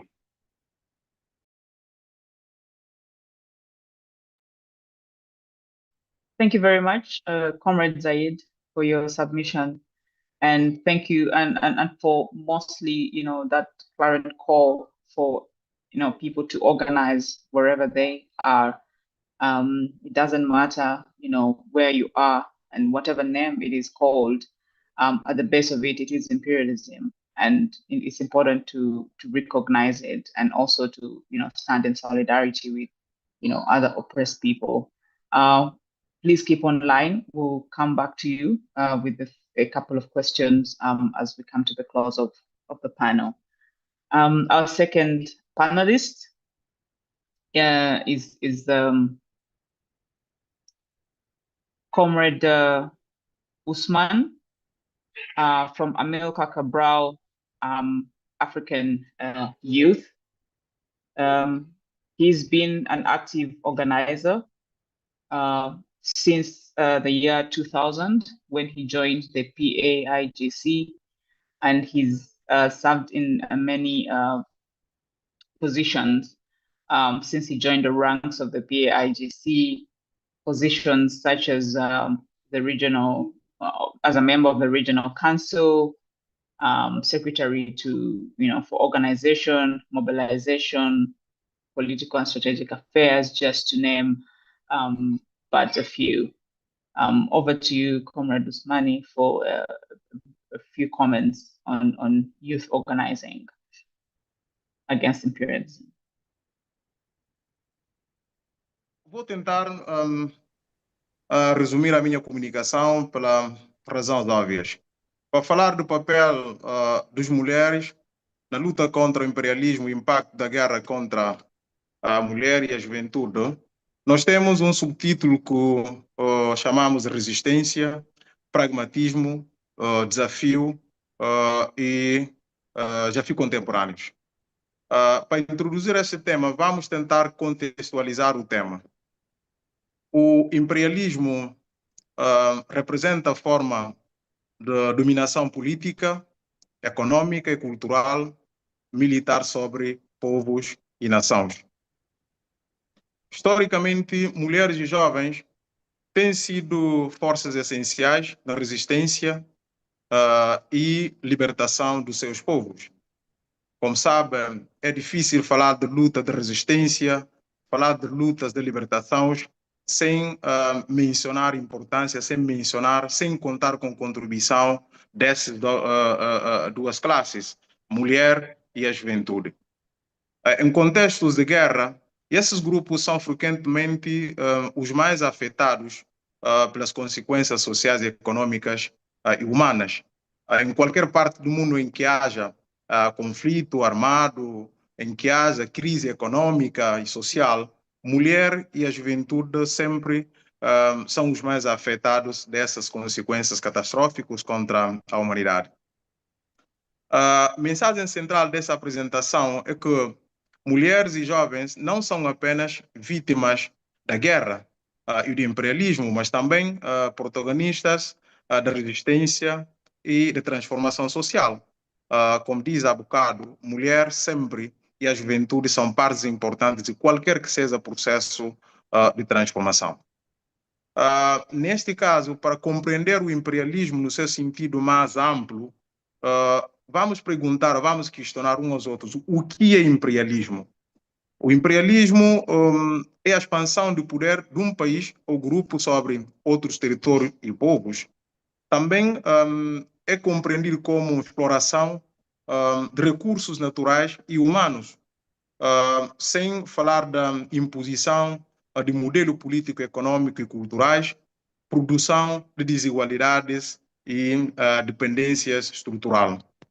Exemplos históricos do colonialismo em África: guerra de libertação nacional, como a guerra que o PAIGC, Partido Africano da Independência de Guiné e Cabo Verde, desenvolveu contra o colonialismo português na altura. Também intervenção militar contemporânea em vários países do mundo. Podemos até citar a intervenção militar cirúrgica dos Estados Unidos da América contra a Venezuela, podemos citar da intervenção do Israel contra o povo da Palestina. Tanto são alguns exemplos que o mundo tem testemunhado ao longo de toda essa realidade. Para falar do papel de mulher na luta contra o imperialismo, mulher como agente de resistência. Mulher tem um papel muito importante e tem participado ativamente em movimentos de libertação nacional. Tem mobilizado comunidades para organizações políticas. Mulher também apoia na logística, na assistência médica, assim como o combate direto. Mulher também tem sido a defesa da identidade cultural e da educação dos futuras gerações. Exemplos históricos, temos Titina Sila na luta de libertação da Guiné-Bissau, temos Joacine Machel em Moçambique, temos mulheres combatentes na Argélia e em Angola, assim como diferentes partes do mundo. Para falar do papel rapidamente da juventude na luta contra o imperialismo, a juventude como força de mudança, uma juventude consciente, uma juventude orientada pelas identidades políticas e ideologia própria. Uma juventude, para falar de uma juventude, de uma organização da juventude, deve ser uma organização de jovens organizadas através da ideologia própria, com base nessa orientação, vai conseguir cumprir o seu objetivo. Lideranças em mobilizações sociais e políticas, juventude também tem participação em movimentos estruturais e revolucionários, tem sido muito importante em uso das redes sociais e da comunicação como instrumentos de resistência. Defesa da democracia, soberania e justiça social, característica da juventude na luta. O que tem caracterizado a juventude na luta é a energia, capacidade de... Comrade Usman, can you hear me? Yeah. Could you please speak a bit slower? Speak a bit slowly. Okay. Thank you. A capacidade de questionar as estruturas injustas. A juventude tem essa capacidade, ou deve ter essa capacidade de questionar as estruturas injustas quando a situação não é boa, quando a situação é de precariedade. A juventude tem que ter a capacidade de se levantar a voz, de se inconformar, de dizer que basta, de dizer que isto é impossível. É uma das missões da juventude na luta contra imperialismo. Juventude, por exemplo, vamos citar alguns exemplos vivos e atuais dessa realidade. Por exemplo, a Juventude Africana Mica Cabral, enquanto uma organização tida como reserva segura e vanguarda do PAGC na Guiné-Bissau, temos JPAI do PAICV de Cabo Verde, temos JMPLA do MPLA da Angola. São exemplos das organizações das Juventudes Unidas, organizadas e orientadas, guiadas pelas ideologias que norteiam a criação dos seus proponentes, neste caso, os partidos socialistas, enquanto instrumentos políticos e revolucionários para a restauração da dignidade da pessoa humana. Tentar falar do impacto da guerra sobre as mulheres, consequências são enormes, porque as consequências específicas para as mulheres são violências sexuais, utilizadas como arma de guerra, deslocamento forçado e perda de maioria meios de subsistência, falar também de sobrecarga de responsabilidades familiares, sem esquecer de exclusão dos processos de decisão e reconstrução. Impacto psicológico e impactos psicológicos e sociais. Vamos falar de trauma psicológica, vamos falar da perda de direitos, também aumento da pobreza e vulnerabilidade. Vamos falar do impacto da guerra sobre a juventude. A juventude está entre vulnerabilidade e a resistência. Restauramento forçado de crianças e jovens. Recrutamento, neste caso, recrutamento forçado de crianças e jovens para combater em linhas e frentes nos teatros da guerra em toda parte do globo. Por exemplo, falar de interrupção da educação, falar também do desemprego, marginalização, trauma psicológico e perda de perspectivas futuras. Também tem alguns riscos adicionais, como, por exemplo, radicalização e perpetuação dos ciclos de violência. Muito rapidamente, mulheres e jovens como construtores da paz. Do sofrimento à reconstrução, participação em negociações da paz, lideranças comunitárias na reconciliação, promoção da educação, paz, também defesa dos direitos humanos e igualdades. Princípio fundamental. Queremos com isto dizer que não há paz duradoura sem inclusão efetiva de mulheres e jovens. Desafios atuais, obstáculos persistentes. Obstáculos persistentes constituem parte dos desafios atuais. Por exemplo, discriminação de gênero, exclusão política da juventude, falta de oportunidades econômicas, persistência de conflitos e neocolonialismo, fragilidade institucional em muitos países africanos. Conclusão. Nessa conclusão, vamos deixar uma mensagem. Usman, in about a minute, could you please conclude? Thank you. Yeah, I'm finished. Mensagem final. Mulheres e jovens são pilares fundamentais da resistência contra o imperialismo. Apesar de serem profundamente afetados pela guerra, possuem enormes capacidades de liderança e transformação. Investir na participação política, educação e proteção antes desses grupos é investir num futuro mais justo e soberano. Para finalizar, vamos fechar com esta frase. Quando mulheres e jovens se levantam para defender a liberdade, nasce esperança de um mundo mais digno e verdadeiramente independente. Muito obrigado, camaradas. Thank you very much, Comrade Usman, and especially for highlighting the importance of women and the various struggles that they go through, but still nevertheless participate, and for basically highlighting the fact that they're the pillars of the resistance. Whereas we don't see them at the forefront, they are still in the background, holding, keeping the fort. And thank you very much for highlighting them. And, basically the call for us to recognize their importance and to support them. Please keep online. In case we have some time, we'll respond to some questions.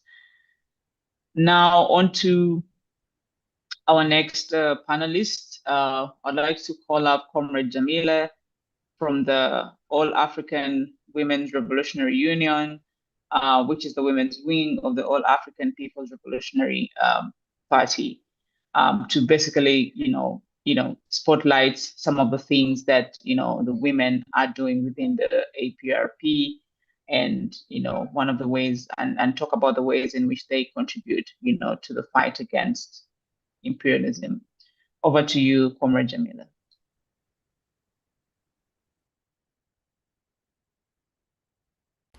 Greetings, my name is Jamila Alexander, and I am a work-study member inside of the All African People's Revolutionary Party. On behalf of the All African Women's Revolutionary Union, the women's wing of the AAPRP, we extend a warm greeting and sincere gratitude for your presence today. We are here to commemorate African Liberation Day, not only to celebrate hollow independence, but to inspire us to continue the work that remains to be done. We want to remind us of the important role that women have inside of this work. Too often, women are written out of history, so we are here to remind you of an important fact. Women have constantly been the backbone of struggles for independence and for Pan-Africanism. Our history is filled with examples which are not well known to most of us, but which stand as stellar examples of the role in women in revolution. For example, in southwest Nigeria in 1929, women led a majority anti-colonial uprising known as the Aba Women's War or the Women's War. At that time, thousands of women protested against colonial British imposed taxation on market women's stalls. They also protested against the abuse warranted by chiefs who were local neo-colonial puppets who had been appointed by the British to disrupt traditional life and laws. It was the women, in fact, that rose up in fierce defiance, tens and thousands strong, across several towns. The bloodthirsty colonial British leaders turned their guns against the unarmed protesters, slaughtering over 50 women and wounding countless more. But our sisters never flinched, and their steadfast resolve forced the warrented chiefs to resign and forced the British to abandon their plans to tax the women's market. During the 1954 through 1962 Algerian War of Independence against French colonial rule, led by the National Liberation Front, women played a central and decisive role, contributing both to combat and civilian capacities. Our sisters bravely carried bombs and tactical plans beneath their veils. They served as couriers, nurses, cooks, launderers, transportation, and often moved supplies between fighters and civilians. Women raised funds and spread revolutionary news among the people. They organized meetings, provided education, and promoted life-saving knowledge about hygiene. Women played a decisive role in the eventual defeat of France. In a true expression of Pan-Africanism, in the 1962, as independent flags were rising across the continent, women gathered in Dar es Salaam to found the historic Women's Union, which was later renamed the Pan-African Women's Organization. Comrade sisters from across Africa joined together to create a platform where women could become politically active in Africa's national liberation movement and could actively resist violence and repression of women by colonial and traditional power hierarchies. This historic organization, which represented one of Africa's earliest collective voices, were led by women who clearly understood that there could be no political independence without women's voices, without women's participation, and without women's emancipation. In the 21st century, we are still organizing to resist imperialist oppression. For very long, imperialism has viewed Africa as a source of unlimited raw materials, land, labor to be exploited. Extracting where Africa's natural resources are massively removed and sent to Europe as the U.S. profits as well. This system has emerged as an ever-going crisis against Africa, the crisis which harms African people, but is particularly devastating to women.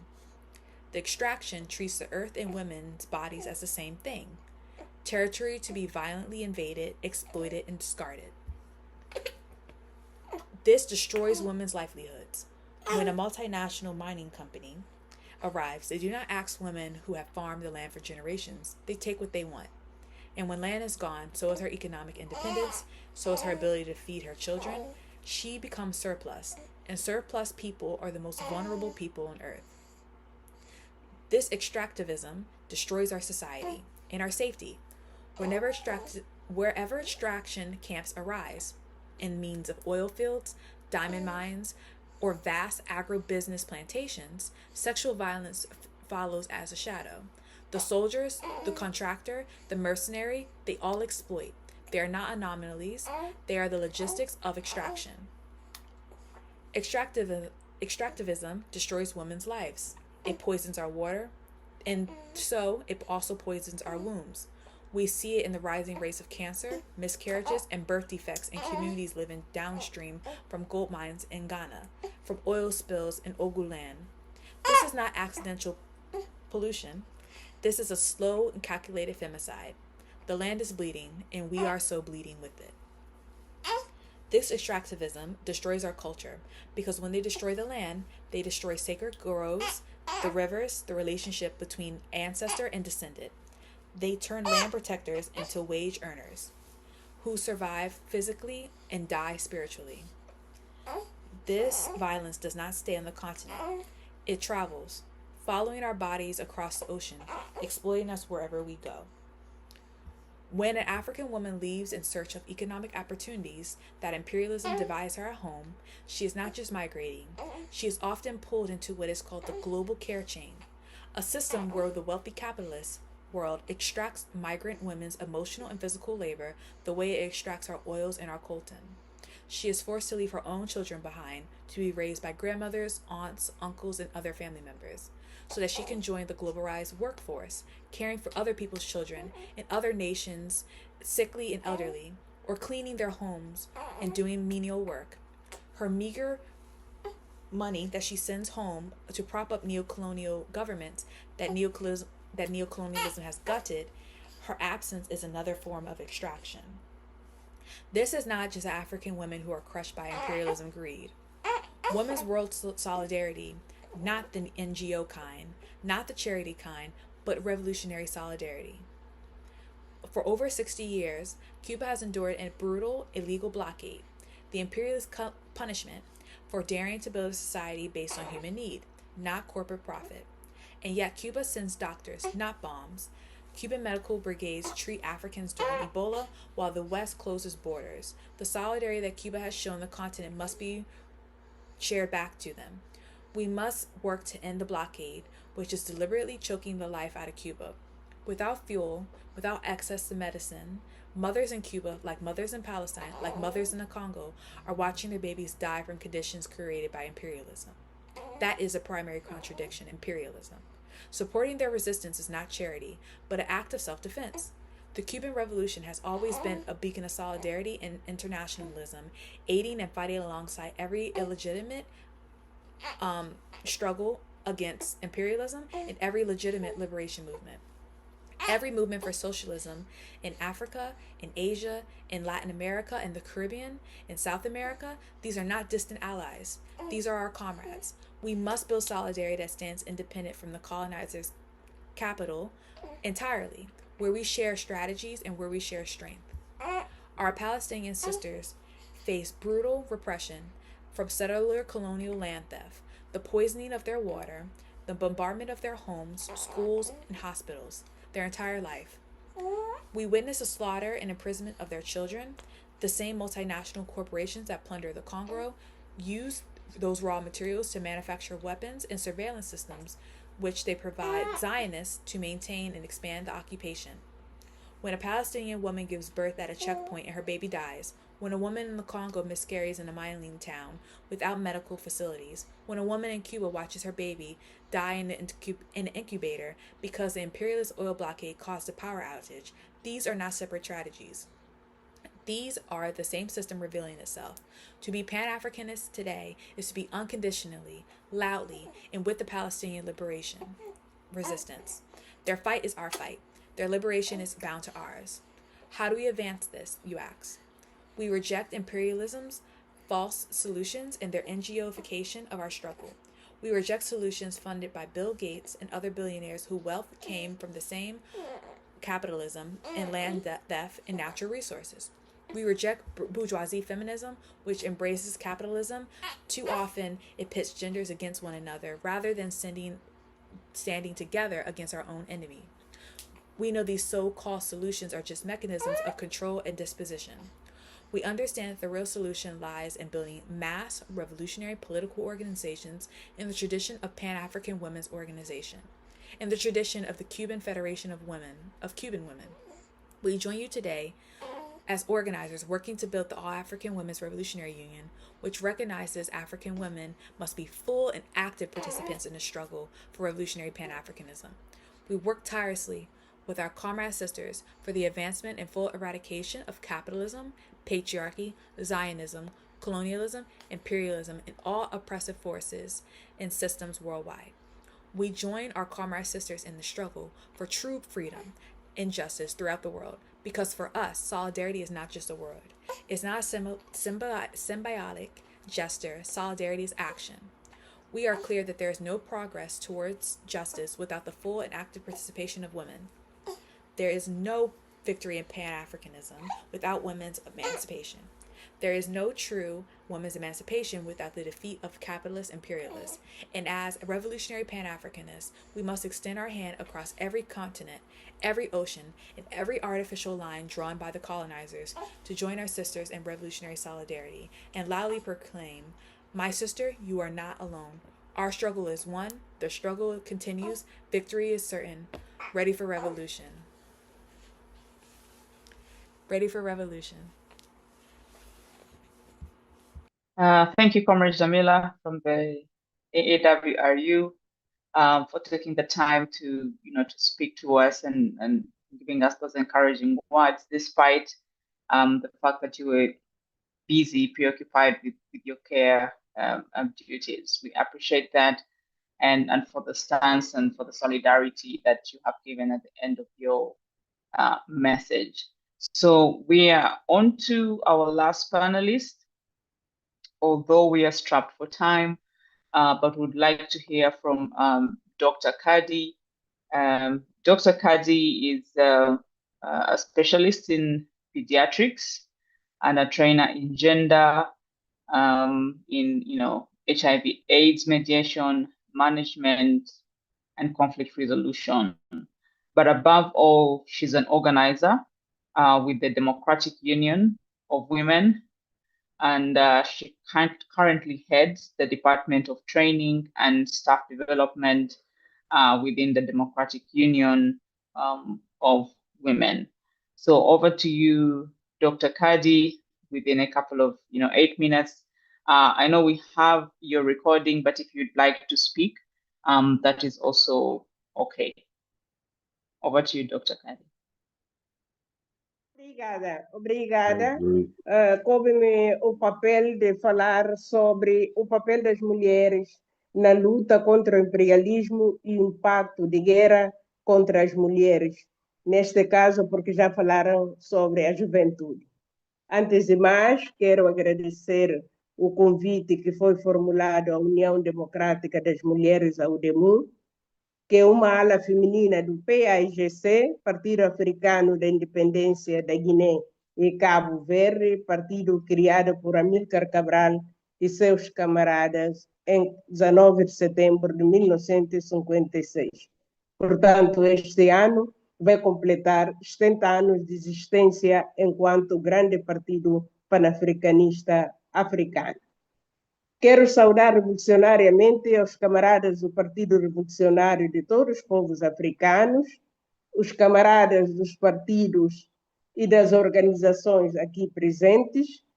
Coube-me, como já tinha dito, a honra de falar em nome da organização feminina do nosso partido, num momento muito crucial para o PAIGC e desafiador, em que o nosso presidente, o engenheiro Domingos Simões Pereira, se encontra em prisão domiciliária com seus direitos humanos fundamentais proibidos. Aproveito para apelar, juntamente convosco, e pedir a vossa solidariedade para a sua libertação imediata e incondicional. Permita-me relembrar aos presentes o imperialismo, o que significa. O imperialismo é a política de expansão e domínio territorial, econômico, político, cultural. Também acrescentei a questão religiosa, das nações chamadas de mais fortes contra as consideradas mais fracas.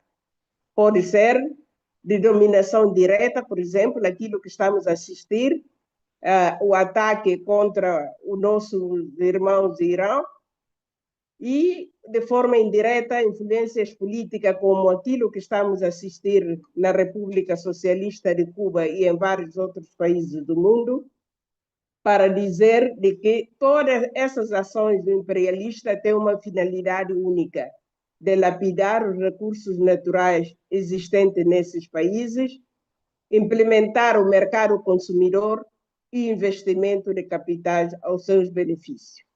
Em relação ao tema que nos coube falar, a primeira parte, o imperialismo, não só mata diretamente através das guerras, invasões e outros, mas também mata de forma híbrida, silenciosa, enganosa, camuflada através de isolamentos econômicos, financeiros, embargos, sanções, punições, até punições coletivas, subordinação forçada, estigmatização, acusações infundadas de tráfico de droga, de não respeito pelos direitos humanos, de ditadura, de falta de colaboração no combate contra tráfico de droga e branqueamento de capitais, para poder defender os seus interesses e acusar aos países onde as suas lideranças estão a trabalhar para o bem-estar dos seus povos, que investem na educação, na saúde, nas áreas sociais, por exemplo, na República Socialista de Cuba,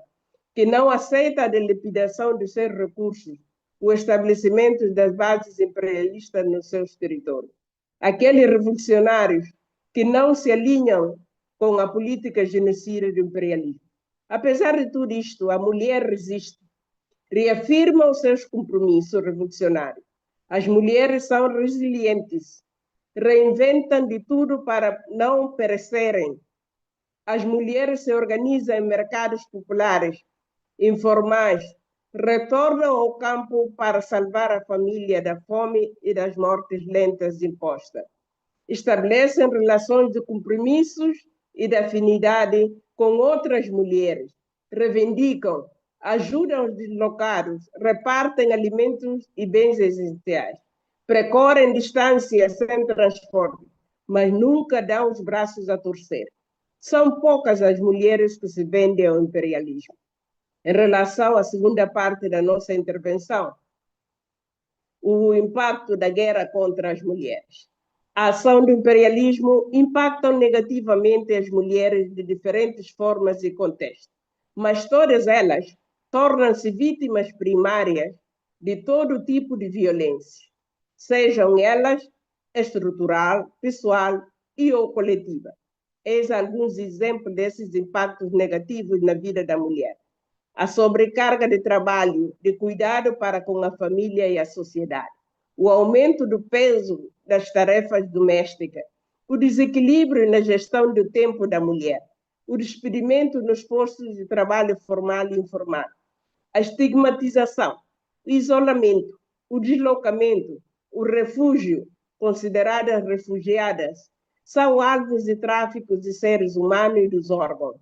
A violência física, a violência psicológica, a violência emocional, a violência doméstica, a violência sexual como arma de guerra e o estupro, a violência econômica e cultural, a violência política, o medo, o estresse permanente com todas as suas consequências, a falta de eletricidade, a falta de transporte, a crise alimentar grave que provoca a fome e a má nutrição, a insegurança permanente, a subrepresentação das mulheres em todas as áreas dessas situações, a crise de água e de saneamento básico, que tem uma repercussão enorme na vida da mulher, a falta de cuidados de saúde, a falta de produto higiênico, por exemplo, pensos higiênicos, a afetação da sua vida, da sua saúde reprodutiva, o feminicídio, dentre várias outras consequências que recaem com maior peso sobre as mulheres, crianças,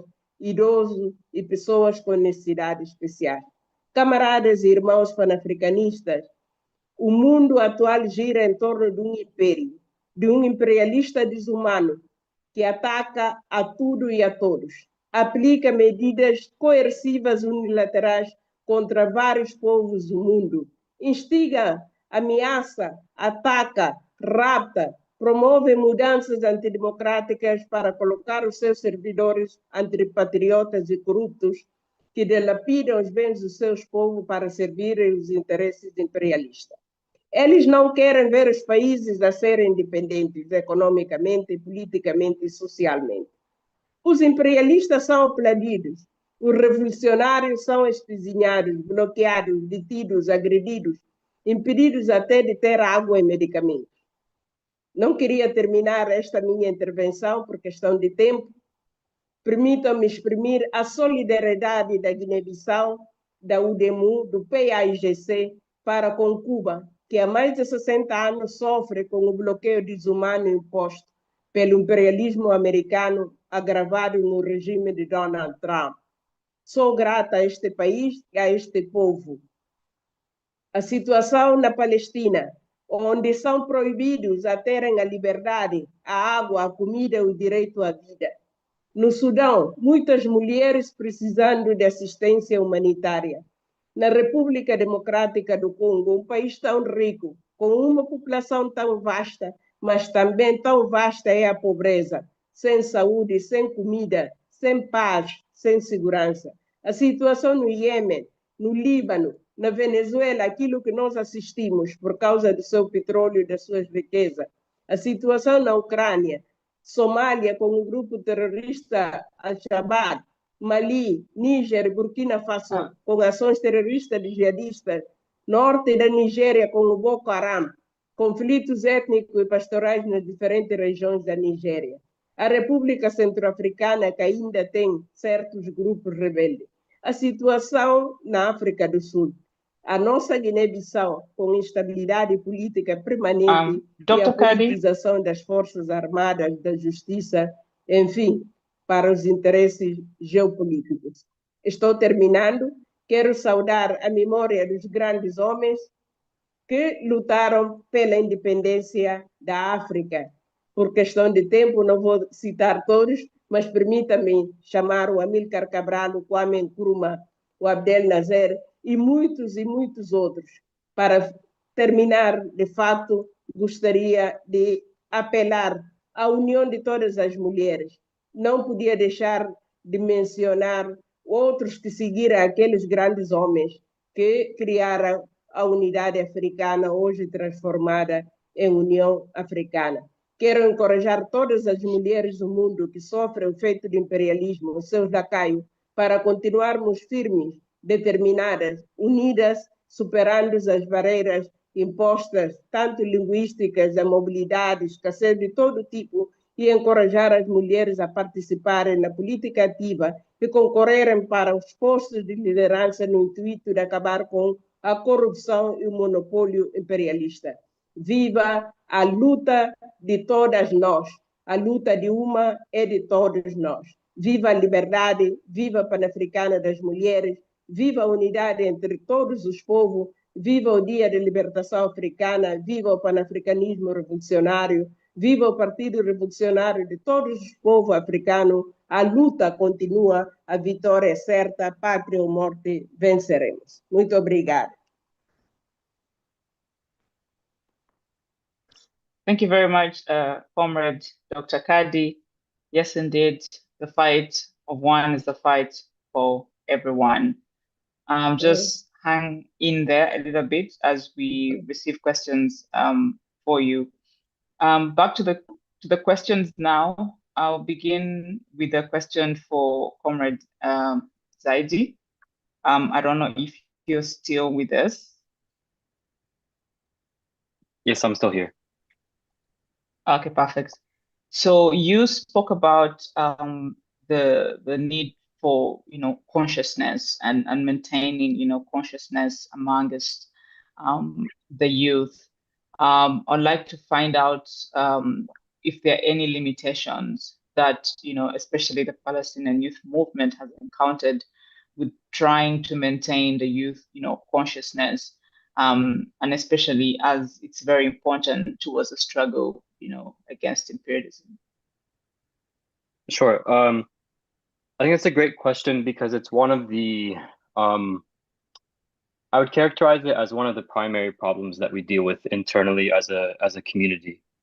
So being an Arab organization, an Arab youth organization in the far diaspora, but heavily concentrated in North America specifically, there's a big pull for assimilation, like for this, for us to just come into this capitalist system, maybe achieve some individual successes, and forget all of our people who are suffering the worst consequences under imperialism, so that we can individually maybe profit. And in the process, this is a structural system where, the U.S. especially tries to beat people down tries to make it so that we don't have respect or pride in our own culture, in our own language, in our own traditions, because they want to make it so that there is no threat to the dominant structure. So I would say the biggest thing that we have struggled with is, we are an organization that has started post-Oslo, post the signing of the Oslo Accords in the mid-1990s, when the PLO, succumbed to this neoliberal state building process, this so-called peace process, which has gotten us the current Palestinian Authority, which is a comprador class that is aligned with imperialism, actually. So prior to Oslo, most Palestinian and Arab youth, even in the United States, were heavily organized. I know there are many comrades on this call who remember, back in the day in the 60s, 70s, 80s, and 90s, who knew Palestinians who were in organizations like the General Union of Palestinian Women, the General Union of Palestinian Students. Wherever we were geographically, we had an opportunity to be organized. With the signing of the Oslo Accords, that really undercut our organization. It made it so that all of these organizations in the far diaspora, because they were aligned with the PLO, returned to Palestine in order to contribute to a technocratic state building process. And it left all of us behind in diaspora. So from about 1995 to about the founding of Students for Justice in Palestine, and then the founding of the Palestinian Youth Movement, there was a huge gap, a whole generation of Arab youth who had no opportunity, even if we were interested in our own revolution. What organization was there for us? Even if there was an organization, it was hyper local. It was very scattered. We weren't all together, able to synthesize lessons and talk about our accumulated experiences together in one place.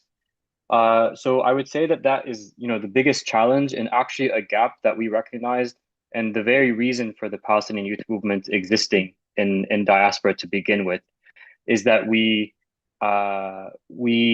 our people, our people are incredibly cultural. Our people have beautiful traditions. Many of them are revolutionary by nature.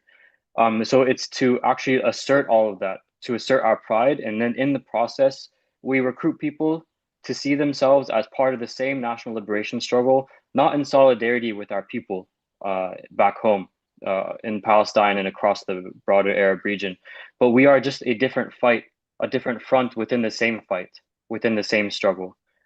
So that pull to assimilation is really, I think, a huge problem, but one that is especially being undone as more and more people are disgusted with the unmasking of the US imperialist system for the genocidal project and structure that it is. Yeah. Thank you very much, Comrade Zaidi. Yes, comrades on the call do remember the General Union of Palestinian Youth as and as a very powerful force, then. So we recognize your work and thank you very much for taking the time to come and commemorate with us the African Liberation Day, and as the APRP and all African people, we stand with you too in solidarity. We are out of time, but I just have one more question, I think, for Dr. Kadi, and based on your role, as a leader in the Democratic Union of Women, I would like you to reflect on some of the for example, the stereotypes, that women have to, for instance, overcome for them to have their voices heard, within a revolutionary, organization. Perhaps share with us some of your experiences when it comes to having your voice heard during the process of organizing. Muito obrigada de novo. A nível do nosso grande partido PAGC, vocês sabem que o PAGC é um dos partidos, através do camarada Amílcar Lopes Cabral, que falou a questão da paridade do gênero. No seio do nosso partido, tudo é regido através dos nossos estatutos. Não há discriminação entre homem e a mulher.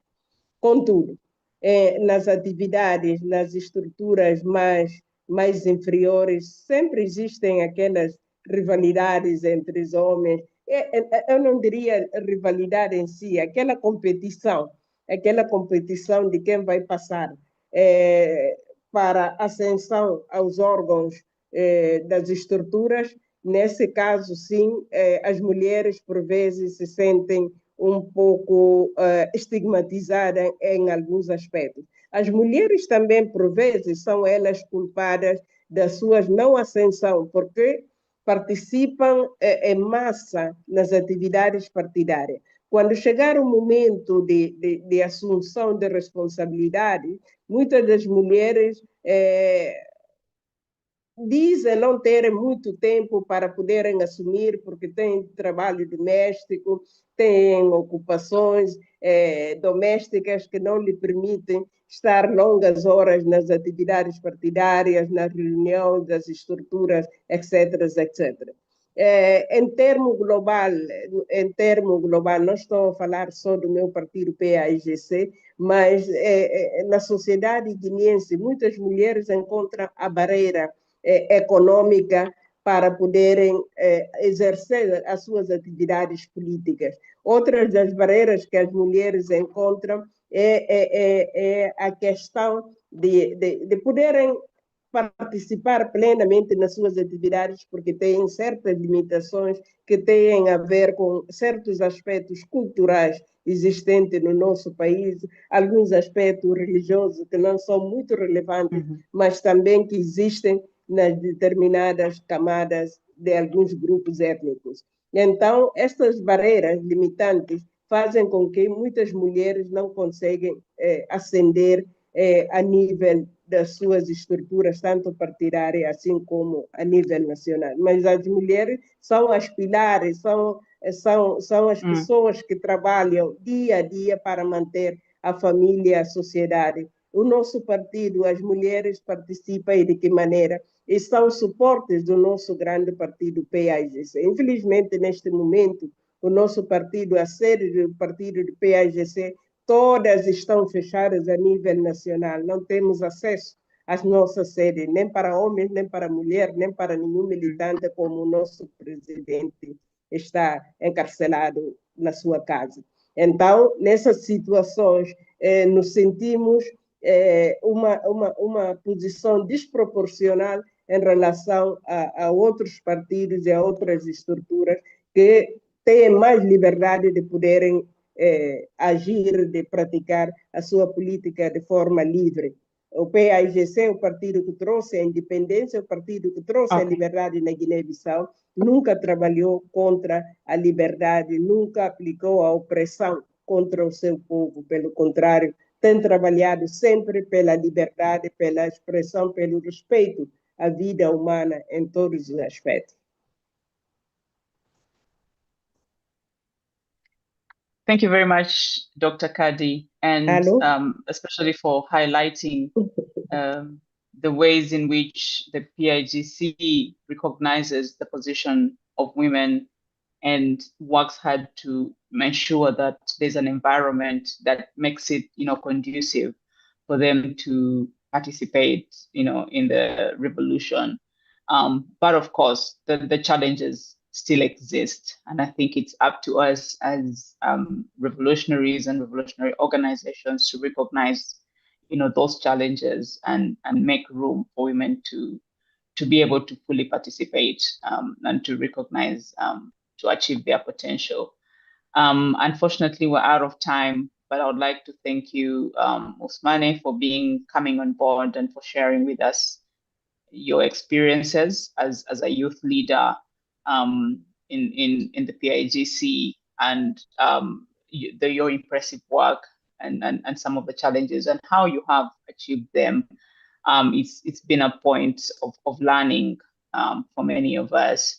And of course, to Comrade Zaidi, we stand in solidarity with you. And then, of course, Sister Jamila, amidst your care duties, for taking the time to, organize a recording and for the African, Liberation Day. Thank you to all. And I wish you all the best.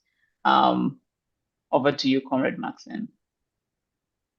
Thank you. Asante Sa, Sister Hannah, thank you for that. So, and thank you to all the speakers. So we're looking to draw to a close shortly. We have a keynote speech, and it's a pleasure to welcome our keynote speaker. We also have what we call the Kwame Ture Black Star of Labour Awards and the Mawina Kuyati Awards. And we are also acknowledging some of our key members who have served the AAPRP for over 50 years. So we ask you to please stay with us as we continue this inspiring event. So I'd like to introduce our keynote speaker, Comrade Deborah Soares de Gomez, who's a member of UDIMA, the women's wing of the PAIGC. So just give me a second to be able to say a little bit more about our sister. This sister is an inspiration to me. So Comrade Deborah was born in Guinea-Bissau in West Africa. She holds a degree in political science and international relations from the Lusofano University of Guinea. She is an active campaigner committed to civic and political participation. She currently serves as the Secretary for International Relationships of JAC, which is the youth wing. She is also a member of the Central Committee of the All African People's Revolutionary Party, a member of the National Council of UDEMU, the women's wing, and a member of the PAIGC, the political organization founded by Amilcar Cabral. Throughout her career, she has actively participated in initiatives aimed at strengthening African unity, social justice, and democratic participation. She is a member of the Pan-African Revolutionary Women's Union and of WAPO, a West African Pan-African organization, contributing to the promotion of the ideals of solidarity, emancipation, and cooperation among African peoples.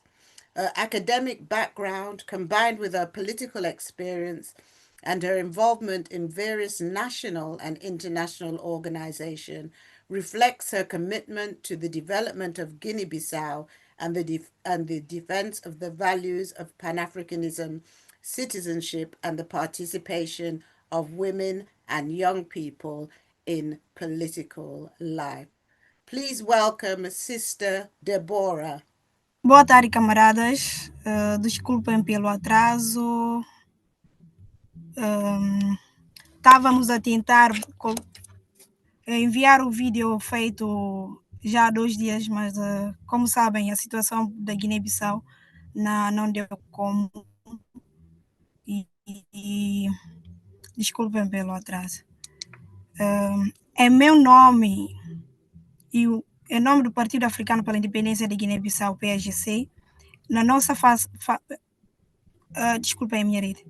E da sua ala feminina, a União Revolucionária das Mulheres da Guiné, UDEMU, e a sua ala da juventude, a Juventude Africana, Amilcar Cabral, estendemos as nossas mais calorosas saudações revolucionárias ao público global que nos ouve nesta comemoração do Dia da Libertação Pan-Africana. É uma hora para mim proferir o discurso de encerramento em nome do PAIGC, em nome da JAC, em nome do UNDEMU, juntamente com o Partido Revolucionário dos Povos Africanos, e também é uma honra fazer parte do Comitê Central do Partido Revolucionário dos Povos Africanos. prefiro-me, aproveito para poder revolucionários do partido, e também saudamos os nossos pedidos voluntariado para prestar auxílio e participar nas conferências de comemorações das datas. Primeiro, a data do dia de Soweto, no junho de 2026. Sim, os 70 anos da fundação do Partido Africano pela Independência de Guiné-Bissau, PAIGC, que será realizado no dia 19 de setembro de 2026. O tema desse ano, para o Dia de Libertação da África, é: o Pan-Africanismo Revolucionário luta em solidariedade com os povos oprimidos em todo o mundo. A nossa luta é uma luta só. Este tempo convoca todos os africanos em nossa pátria, na África e na diáspora africana, a se unirem ao PRTPA e ao PGC, ou qualquer outra organização política que luta pela libertação do nosso povo para alcançar uma África socialista e unificada. No espírito de visão de Osage Kwame Nkrumah, no Manual da Guerra Revolucionária, o Partido Revolucionário de Todos os Povos Africanos e o PGC estão unificados por uma nova estrutura organizacional, e a nossa ideologia é que o incrumismo, turismo e cabralismo. O incrumismo, turismo e cabralismo recebe o seu nome como os princípios práticos e políticos pan-africanos, consistentes em revolução, seguidas, implementadas e assinadas por Kwame Nkrumah, Sékou Touré e Amílcar Cabral, que atuam como uma força coesiva que nos une e guia e direciona a nossa ação revolucionária e a canaliza para uma conquista pan-africana e o mesmo inevitável triunfo do socialismo no mundo. O PAIGC e o PRTPA são um só. Viva o PAIGC e viva o PRTPA. O Partido Africano para a Independência de Guiné-Bissau é um partido revolucionário pan-africanista de massa cuja ideologia provém da cultura do nosso povo, que por sua vez provém da nossa história e se baseia na nossa realidade. É um partido socialista, baseia-se no materialismo e incorpora todos os seus princípios como a unidade e luta, centralismo democrático, liderança coletiva, democracia revolucionária e crítica autocrítica. E acredita que o partido deve ser liderado pelo melhor filho do seu povo. Os seus objetivos são a libertação total da Guiné-Bissau e Cabo Verde, a libertação total da África e a unidade dos povos da África unidos ao anti-imperialistas do mundo.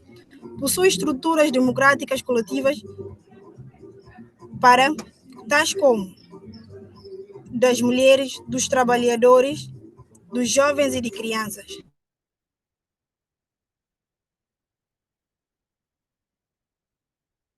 Travou uma gloriosa luta armada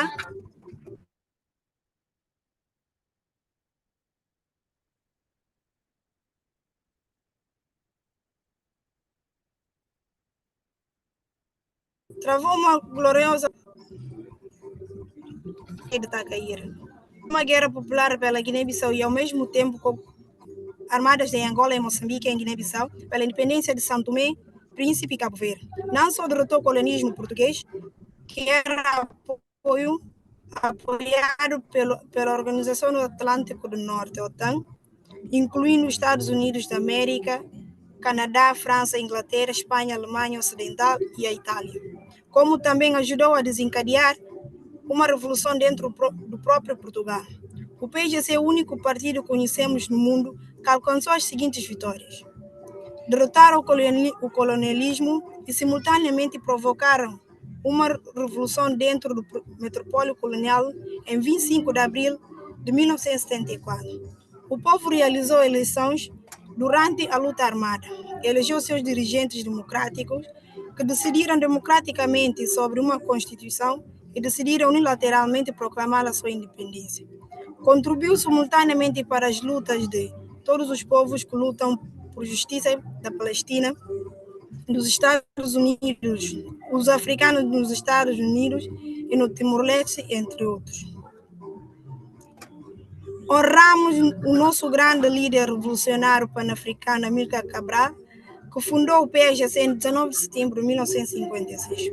O camarada Amílcar Cabral pegou as armas e lutou na guerra anticolonial na Guiné-Bissau contra o colonialismo português, juntamente com a poderosa filha da África, a camarada Teodora Inácia Gomes, e outros bravos lutadores pela liberdade. O PSGC derrotou o colonialismo português e declarou a independência em 24 de setembro de 1973. Tragicamente, Amílcar Cabral foi assassinado pelos agentes do colonialismo português em 20 de janeiro de 1973. Amílcar Cabral permanece um dos maiores líderes pan-africanos em todos os tempos. E seu eterno espírito revolucionário continua vivo nos quadros do PSGC e do PRTPA. Viva o Amílcar Cabral, viva o PSGC e viva o PRTPA. O Partido Revolucionário de Todos os Povos Africanos é um partido político pan-africano socialista, revolucionário permanente de massas e com sede na África, nossa justa pátria do povo africano. O PRTPA reconhece os seus povos africanos nascidos e residentes em mais de 113 países. São um só povo, com uma só identidade, com uma só história, uma só cultura e uma só nação, e um só destino. Temos um inimigo em comum, o capitalismo e as suas múltiplas formas de manifestação. O imperialismo, sionismo, racismo e o neocolonialismo. Sofremos com a desunião, a desorganização e a confusão ideológica. E todos nós temos uma solução científica e correta. O panafricanismo, a libertação e a unificação total da África sob o socialismo científico. A Declaração das Nações Unidas sobre a Nação Africana, que afirma que todas as pessoas da ascendência africana, quer vivem na América do Norte e do Sul, quer vivem nas Caribas ou em qualquer outra parte do mundo, são africanos e pertencem à nação africana. Foi fundada pelo grande filho da África, o Sajifo Kwame Nkrumah, em Guiné-Conakry, em 1968. O objetivo do PRTPA é o panafricanismo, corretamente definido como a libertação e unificação total da África sob um socialismo científico. A África é o continente mais rico da Terra. Contudo, os povos africanos da África e da diaspora estão entre os mais pobres. Somente quando os 54 países da África estiveram unificados economicamente e politicamente sob um governo socialista e pan-africano, é que os recursos da África serão utilizados para o benefício dos povos africanos em todo o mundo. A União Democrática das Mulheres da Guiné, UDEMU, é o berço feminino do PSGC e foi fundada em 18 de junho de 1961 em Conakry. A UDEMU já mantinha estreitas relações com a União Revolucionária de Mulheres da Guiné, do PDG-RDA, reforçou essas relações no ano seguinte com outras organizações de mulheres africanas. Quando participamos na primeira Conferência Africana de Mulheres, que criou a Organização das Mulheres Pan-Africanas, a POA, em Dar es Salaam, Tanzânia, em 31 de julho de 1962. Desde então, temos nos empenhado em trabalhar em todos os níveis pela emancipação das mulheres africanas. Entre 27 a 30 de novembro de 1980, a União Revolucionária das Mulheres, a ala feminina do Partido Revolucionário de Todos os Povos Africanos e o Instituto dos Jovens Pioneiros foram fundados em Sintitane, hoje nos Estados Unidos da América, pelo camarada Kwame Nkrumah, um grande filho da África e ancestral. É membro honorário da União Revolucionária das Mulheres e um dos maiores líderes revolucionários pan-africanos de todos os tempos. Viva o Kwame Nkrumah! Em 1966, no Manual da Guerra Revolucionária, Kwame Nkrumah defendeu a criação do Partido Revolucionário de Todos os Povos Africanos para unir todos os partidos e movimentos revolucionários africanos sob a ideologia comum, a fim de coordenar e organizar uma luta unificada pelo panafricanismo. Por exemplo, unir o PSGC, o PDG, a AZANU, a SWAPO, o FRELIMO MPLA e entre outros, e criar uma estrutura política em seus comitês centrais unificada por uma ideologia revolucionária comum. Em novembro de 2000, a UDEM organizou a histórica reunião do planejamento estratégico na Guiné-Bissau, dando um passo crucial para a construção da coordenação do Comitê Pan-Africano. Estiveram presentes irmãs representando a Associação Pan-Africana das Mulheres, o berço feminino da União Pan-Africana da Serra Leoa, a União Democrática das Mulheres da Guiné, UDEMU, a União Revolucionária das Mulheres da Guiné, da PRDGRDA, a Organização Pan-Africana das Mulheres, a Organização Pan-Africana das Mulheres da Zânia e as Irmãs Organizadoras Populares da Zânia. A nossa luta é uma luta ao lado dos povos amantes da liberdade da Guiné-Bissau, Congo, Suazilândia e Cuba, entre outros. O PAIGC e o PRTPA se solidarizam com os povos que lutam pela liberdade da Guiné-Bissau, Congo, Suazilândia, Zânia, Cuba, Venezuela, Palestina, Irã, Líbano, Iêmen, Sudão, Congo e outros. Partes do mundo. A intensificação dos ataques imperialistas e sionistas dos Estados Unidos apenas torna uma massa popular em luta ainda mais determinada a derrota desses inimigos malignos da humanidade. O Partido Revolucionário de Todos os Povos Africanos está pronto para a revolução e unido à nossa organização irmã, o PAIGC, e ao povo da Guiné-Bissau em uma oposição intransigente ao golpe militar orquestrado que interrompeu o nosso processo eleitoral democrático em 26 de novembro de 2025. Apoiado pelas Nações Unidas, a União Africana, a Comunidade Econômica dos Estados da África Ocidental e por todos os povos e movimentos de todo o mundo, a população se mantém firme na resistência ao golpe orquestrado por um grupo armado.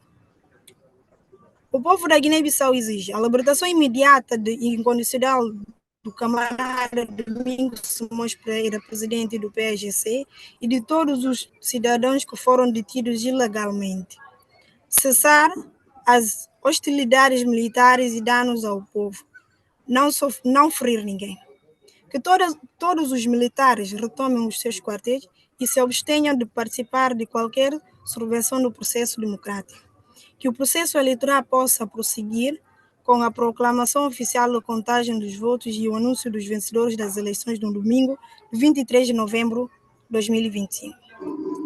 Em 1º de janeiro de 1959, os revolucionários liderados por Fidel Castro Ruz e pelo médico argentino Che Guevara tomaram o poder na ilha de Cuba, marcando o surgimento do primeiro Estado socialista no hemisfério ocidental.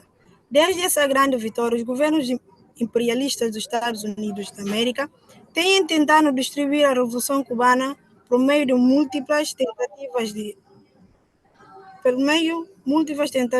de assassinar o Fidel Castro Cruz e desmantelar outros governos.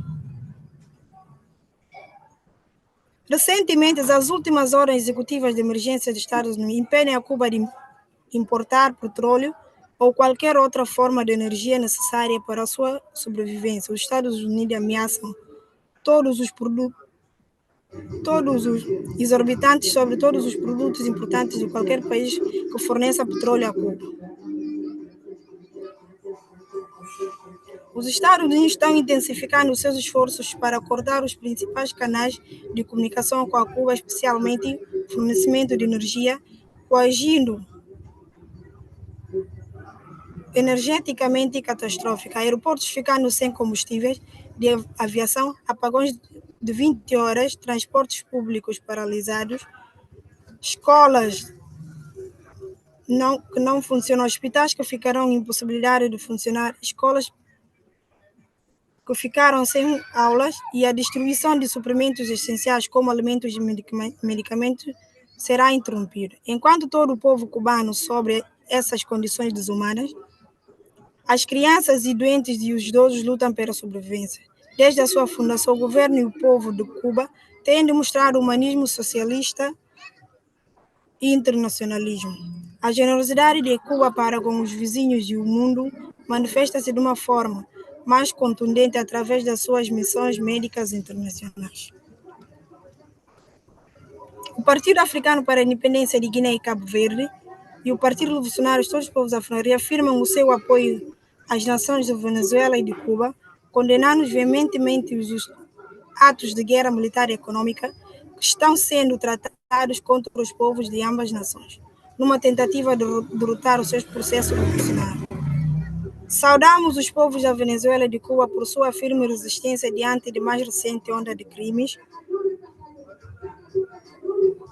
Claramente que os ataques dos Estados Unidos entre Cuba e Venezuela. O panafricanismo revolucionário é a única solução permanente.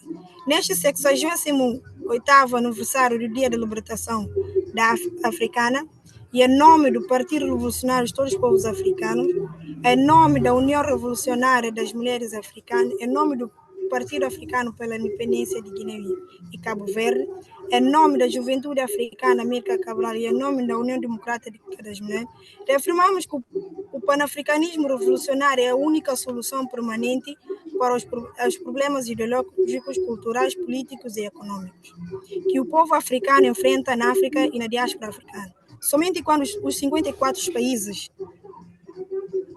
neocolonialistas da África estiveram totalmente libertados de controle neocolonialista e sionista imperialista, as massas africanas na África e na diáspora terão a liberdade de usar os seus próprios recursos e o gênio cultural do nosso povo para garantir que o nosso povo tenha acesso a excelentes serviços de saúde, educação, moradia e tudo o que precisamos para viver vidas saudáveis e dignas. Mantemos o nosso compromisso com a construção do Comitê Pan-Africano e, conforme descrito no Manual da Guerra Revolucionária do Osage Kwame Nkrumah, o primeiro presidente de Ghana independente e fundador do PRTPA. A coordenação do Comitê Pan-Africano é uma estratégia importante para integrar todos os partidos revolucionários, incluindo as suas alas femininas e juvenis, política e ideologicamente sendo uma prioridade urgente ao processo de construção de uma África socialista unificada. Devemos construir frentes africanos no Canadá, nos Estados Unidos, na Inglaterra, na França e em todos os lugares onde tiveram africanos para construir unidade a uma maior consciência coletiva. Devemos também implementar as resoluções histórica da Frente Mundial Africana Antisionista, liderada por nosso grande ancestral Kwame Touré e outros quadros do PRTPA. Em Trípoli, Líbia, em junho de 1991. Devemos expor o imperialismo e as execuções entre a agressão imperialista em todos os lugares e as suas diversas formas ou manifestação. Devemos também compreender que a luta contra o imperialismo só será bem-sucedida quando a ação política coordenada de pessoas de todos os lugares, incluindo Guiné-Bissau, Congo, Suazilândia, Cuba, Venezuela, Irão, Estados Unidos, Canadá, entre outros. O mais importante, convocamos todos os africanos que amam seu povo a se unirem ao Partido Revolucionário de Todos os Povos Africanos, fundado por Osage Kwame Nkrumah, em 1968. A ideologia do nosso partido é incrumismo, terrorismo e cabralismo. O objetivo do Pan-Africanismo é permanecermos comprometidos com o recrutamento e treinamento de recrutos e quadros, líderes revolucionários honestos e íntegros. Se não se juntar à nossa organização, apelamos para que se junte a uma organização de trabalho para acabar com o imperialismo e acabar com a transformação socialista. E promover a transformação socialista. Como já mencionado neste programa, reconhecemos os excelentes e íntegros líderes dos seguintes quadros do PRTPA, que se juntaram ao Partido Revolucionário de Todos os Povos Africanos há 50 anos e deram contribuições notáveis para a construção do PRTPA e do movimento pan-africano global. Em nome do Partido Revolucionário de Todos os Povos Africanos, dizemos parabéns Morocotó, pelo seu excelente e exemplar trabalho, estudo de sacrifício com construção do PRTP ao longo dos últimos 50 anos. Vocês continuaram a personificar a personalidade revolucionária africana como quadros inconformista, turista e cabalista, honestos, íntegros e brilhantes, que seguem para qualquer lugar do mundo africano para representar nosso partido com confiança e lealdade na nossa linha política. O nosso compromisso com a concretização do objetivo do pan-africanismo continua a inspirar mulheres, homens, jovens africanos em África e na diáspora.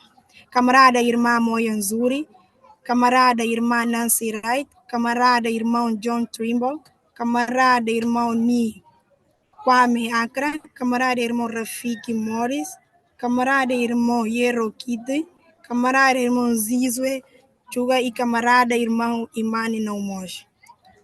Rumo a uma África socialista e unificada, prontos para a revolução. Viva a União Revolucionária das Mulheres, viva o DEMU, viva Jacques, viva o PGC. Ciao. Thank you, Comrade Deborah Soares de Gomez of the PAIGC and the All African People's Revolutionary Party. Thank you for that inspiring presentation that covered the theme of African Liberation Day today. Thank you for covering in detail the history of the PAIGC and the role that it played in the liberation of the masses of Guinea and also in weakening the Portuguese. Thank you for providing detail on the call for the All African People's Revolutionary Party and the historically determined role of the All African People's Revolutionary Party. Thank you also for describing the union that has been formed between the AAPRP and the PAIGC at all levels of both parties. And thank you, my sister comrade, for outlining again and again that revolutionary Pan-Africanism is the only permanent solution for African people to regain our dignity. Thank you, Sister Deborah. I'd now like to hand over to another sister comrade who's going to lead us on this section of our agenda, which is the awards section. I'd like to introduce Comrade Rodas Bekele, who joined the AAPRP in early 2023 when she lived in the United States. She has since moved back to her home in Ethiopia. She joined the party after watching one of the several videos of Kwame Ture, our great ancestor, expressing the importance of joining a revolutionary organization. She currently runs an anti-imperialist book club with her sister in Addis Ababa and hopes to continue organizing in her home and across the continent for the foreseeable future. The role of the AAPRP is to train African revolutionaries as cadre who can go anywhere and help to develop and move forward the African revolution. Sister Rodas is an example of this. Please welcome Sister Rodas.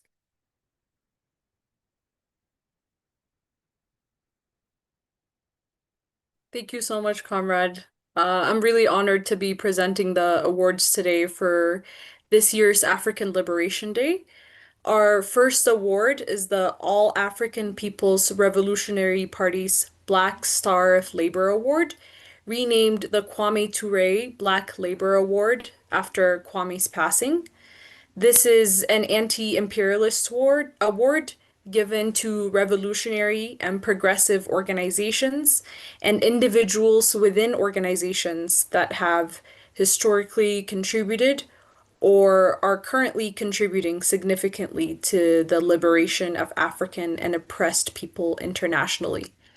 These recipients, the recipients for this award in the past included revolutionary Pan-Africanist organizations like the Pan-Africanist Party of Azania, the Democratic Party of Guinea, the Azanian People's Organization, the Jamhuriya in Libya, organizations fighting settler colonialism in Palestine, Ireland, Sahrawi, the Americas, and Oceania, our socialist and communist internationalist alliances in Cuba, Venezuela, North Korea, as well as national liberation struggles and their leaders. And we present this year's Kwame Ture Black Labor Award to the following recipients. Nicolas Maduro and Celia Flores, as well as the people of Venezuela. Domingo Simões Pereira, African Party for the Independence of Guinea and Cape Verde, or PAIGC President. Imam Jamil Al-Amin, former Student Nonviolent Coordinating Committee President. Our second award is the Moina Kuyati, or Daughter of Africa Award, which was named after one of the founders of the All African Women's Revolutionary Union. Comrade Moina contributed greatly to All African People's Revolutionary Party's policies on the revolutionary advancement of women and building of relationships with AAPRP revolutionary alliances and coalitions until her passing in 2002. This award is given to revolutionary and anti-imperialist organizations, women's members, women's unions, and wings of revolutionary organizations, and or outstanding women in these women's organizations. Past recipients have included the Union of Guinean Women, Women of All Red Nations, the Federation of Cuban Women, the National Union of Eritrean Women, women freedom fighters like Winnie Madikizela Mandela of African National Congress Women's Wing, Zora Drif of Algerian National Liberation Front, and our ancestor Assata Shakur of Black Liberation Army. This year, we, with our appreciation, present the recipients. Our first recipient is Ana Maria Gomez Suarez, African Party for the Independence of Guinea and Cape Verde, or PAIGC militant. Our second recipient is Erica Keynes of Black Alliance for Peace. And our third recipient is Netumumbo Nandi Indietwa, who's the president of Namibia. And we have videos of our recipients, so we'll go ahead and show those.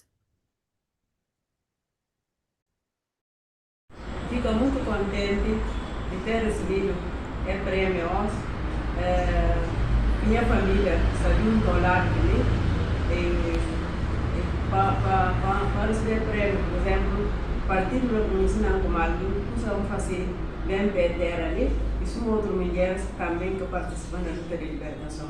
A nona tio, se bem cuidados para dar o prêmio para ver como algum que vão fazer para a libertação da terra ali. De maneira que e que se só para mim, mas para todas as mulheres também guineenses que na luta cada dia para o desenvolvimento da terra. E são essencial desenvolvimento de terra, para não ter uma terra, são outras terras que não vivem na paz. De maneira que não há nada de falar, não agradecer a partir outra vez. Se cair, talvez só se engana receber o prêmio. De maneira que na condenação do que militante do PGC, até o dia que Deus toma. Tudo como pode também esforçar para fazer para esta terra ali. Não está fácil. Obrigado. For this award is Moani Koyata, Daughters of Africa Award 2025. Comrade Moani Koyata was a founding member of the All African Women's Revolutionary Union, the women's wing of the AAPRP. She dedicated over 29 years of her life to building the AAPRP in the AAWRU.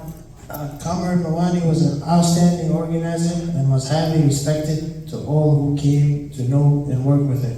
She made her transition into the ancestral realm in September 2002. Sister Mawani Koyate will forever be remembered for her revolutionary African personality, her revolutionary love, and her revolutionary commitment to humanity, and especially to the African masses. We give thanks to the Almighty Creator for sending her to us and for her exceptional revolutionary contribution to the upliftment and advancement of our people's sacred liberation movement. On behalf of the All-African People's Revolutionary Party and the All-African Women's Revolutionary Union, we raise our voices high in honor of our sister Mawani, and to our family, friends, comrades, and all freedom-loving militants who were blessed to have known her and to have touched by her life and powerful inspiration. We bring you these few words in her honor. The purpose of the Daughters of Africa Award is to alleviate the position of African women and reinforce their revolutionary role, especially in the Pan-African or socialist movements. So this award is represented to Erica Keynes. Yeah.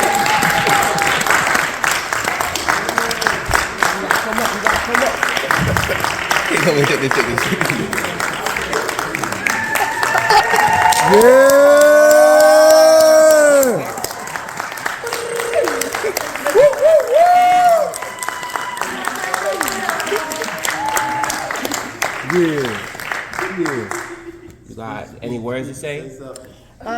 Well, yeah. You know, I did not prepare a speech. But I do want to, I deeply appreciate the award, especially from the party. I look up to and respect the vigor and the rigorous study because it is something that I align my organizing around, being able to understand and comprehend and then being able to relay that information. So much of what I do is centered around that political education that I think that the All-African People's Revolutionary Party excels at. You can always tell a member who has gone through the work study correctly. And then also, you know, much of what I do, which I've named before, a lot of it has come out of, you know, having had my son, whether it's Liberation Through Reading, which is the book gifting program that I have, or as we talked about, ensuring that we have childcare in these spaces. So I really appreciate receiving an award. I did not, you know, I don't know if I ever thought that I would, because you know, that's not the incentive to do the work, but I'm very, very committed and very dedicated, and I appreciate that, you know, it's recognized. So thank you. So our last award of today is the All-African People's Revolutionary Party in the mid-2000s created a legacy award to appreciate our cadre and our organization that had given a lifetime of service to the All-African People's Revolutionary Party and the African and the world revolution in general. It is in this spirit that we have introduced an award for those that have served 50 years in our party. This constitutes a dedication to the process of our people's political education and organization. The All-African People's Revolutionary Party, conceived in the Handbook of Revolutionary Warfare, held its very first circle in 1968 in Guinea-Conakry. And in 2028, the party will be 60. And those who have served 50 years are core foundational members with invaluable institutional memory. So we must appreciate and emulate their dedication. Continue to serve the people, comrades. So warmest revolutionary greetings, Africans. On behalf of the All-African People's Revolutionary Party, we say Asante Sana Medasipa for your outstanding service to the African Revolution. You have achieved monumental victory with respect to your 50 years of service. your 50 years of ideological struggle, your 50 years of outstanding leadership, your 50 years of inspiring the masses of African people all over the world to achieve Pan-Africanism, the total liberation and unification of Africa under scientific socialism. And it is an objective when achieved will help our people to fulfill their aspirations on every level of human existence.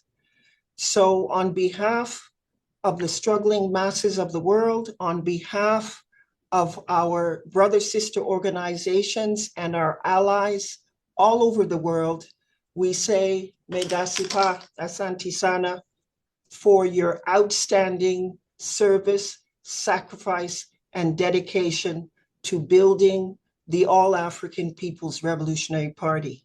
Cumulatively, you represent 350 years of coordinated struggle. I repeat, cumulatively, you represent 350 years of honest, principled, dedicated struggle. So, on behalf of the All-African People's Revolutionary Party, all of our AACPC organizations, the All-African Committee for Political Coordination, including the PIGC and the other formations at home in Africa, we are eternally grateful to you. I also speak on behalf of our great ancestors, Osajifo Kwame Nkrumah, Ahmed Sekou Touré, Amilcar Cabral, and our great ancestor Kwame Touré, who would be pleased and are pleased from where they are in the spirit world with your struggle and your exemplary sacrifice. I was born in Ghana, and I joined the party at Akron, Ohio, when I was a student. I was recruited on campus by Kwame Touré.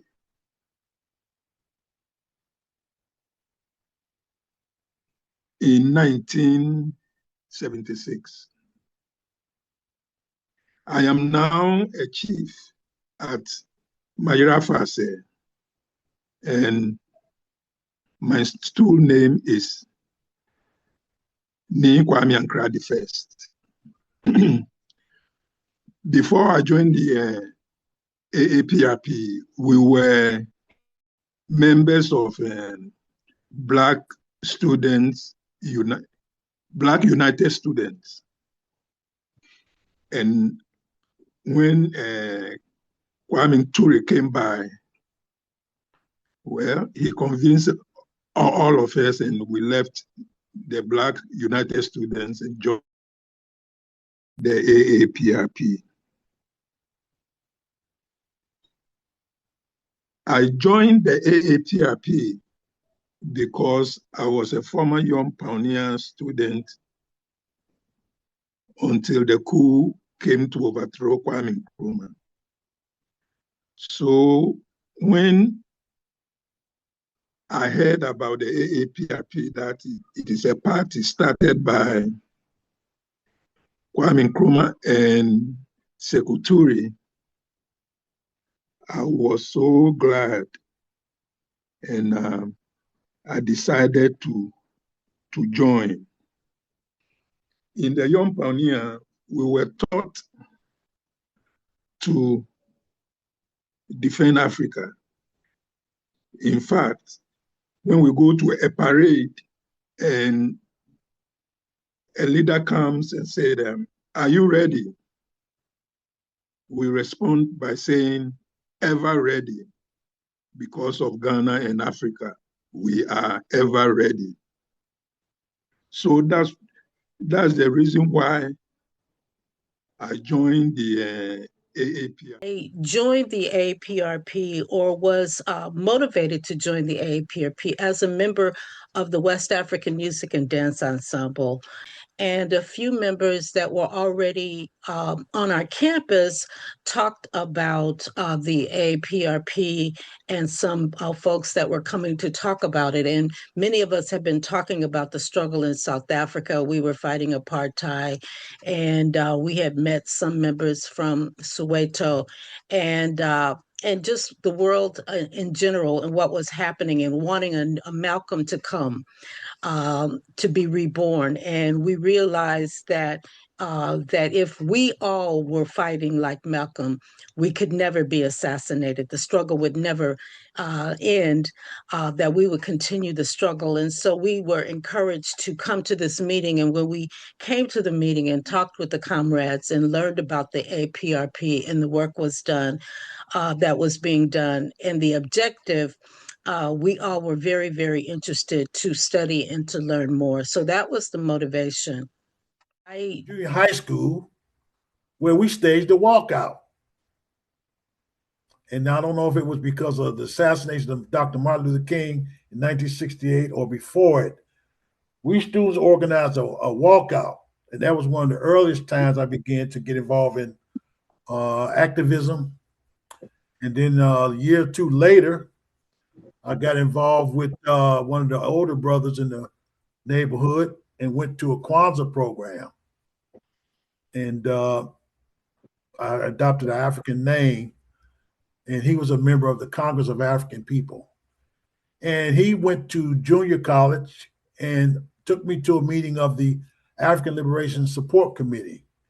And at that time, I didn't realize it, but some of those people were members of the party in Ohio.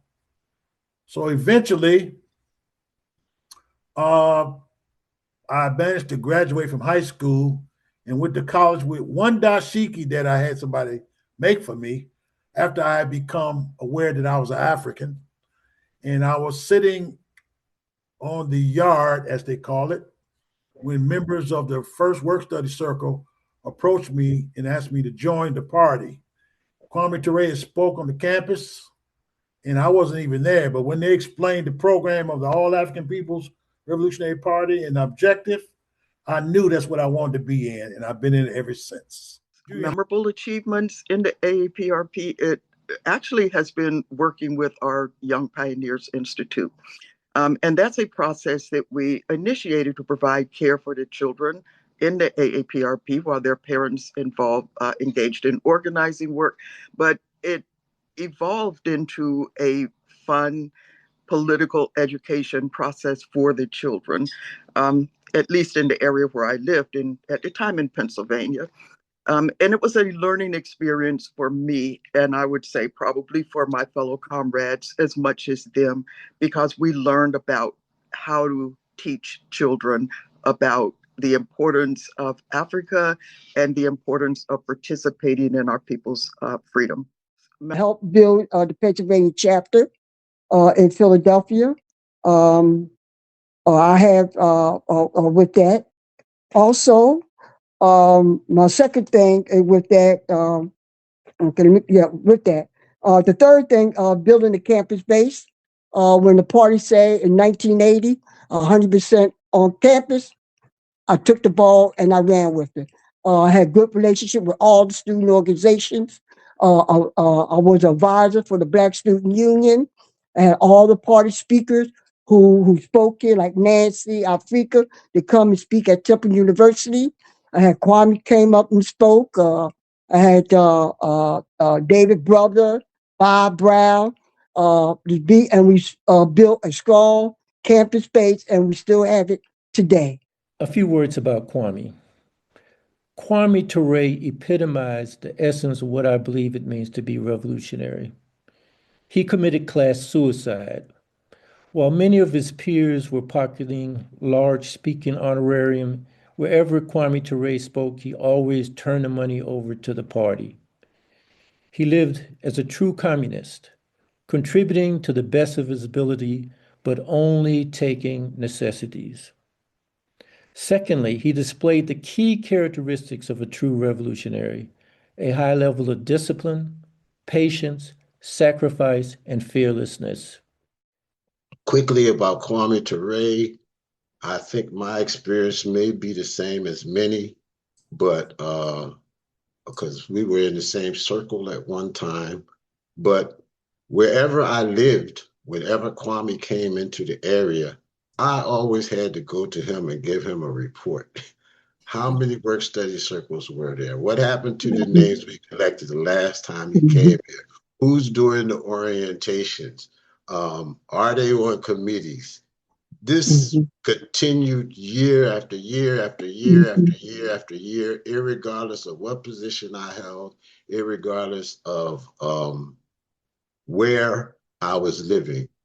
And then I had an experience with Comrade Assata Shakur in Cuba, and she asked me for the same report.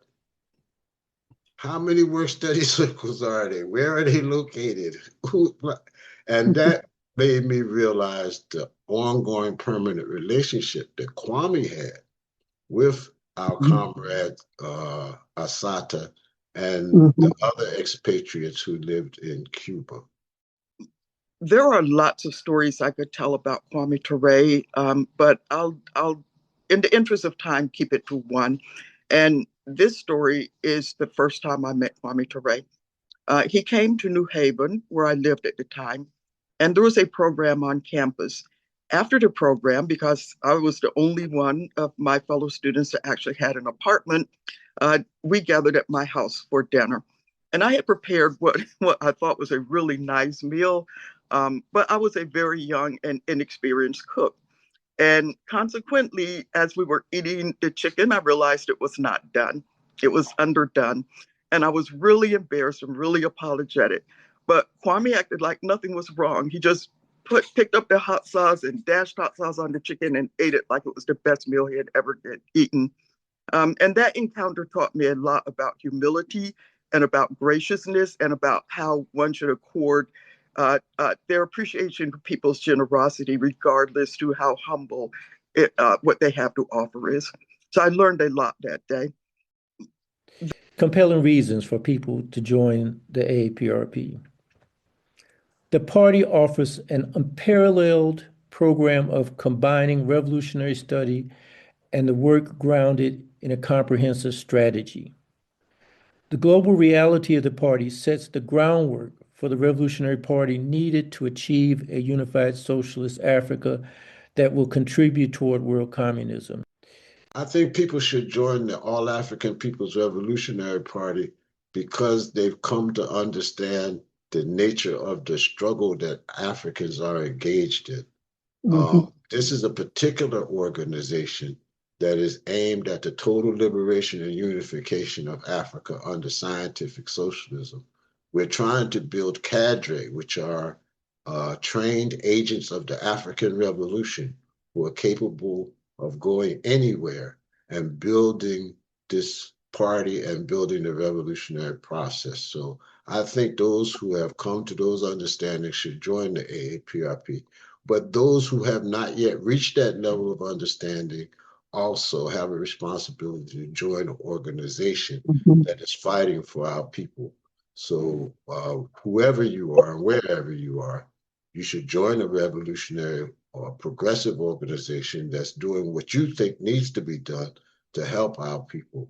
And if you have reached this level of understanding that Pan-Africanism is the only solution, you should join the All African People's Revolutionary Party. I think so. On this occasion of the 68th historic commemoration of African Liberation Day, and on behalf of the All African People's Revolutionary Party, we say Makora Koto. Congratulations to all of you outstanding cadre for your excellent, exemplary work, study, and sacrifice to build the All African People's Revolutionary Party, and in general, to the advancement of the African Revolution in Africa and in the diaspora.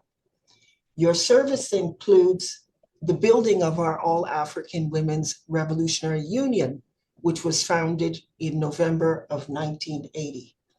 So I want to say your beautiful names for the historical record of the African Revolution, because collectively, your contributions represent over 350 years of dedicated service.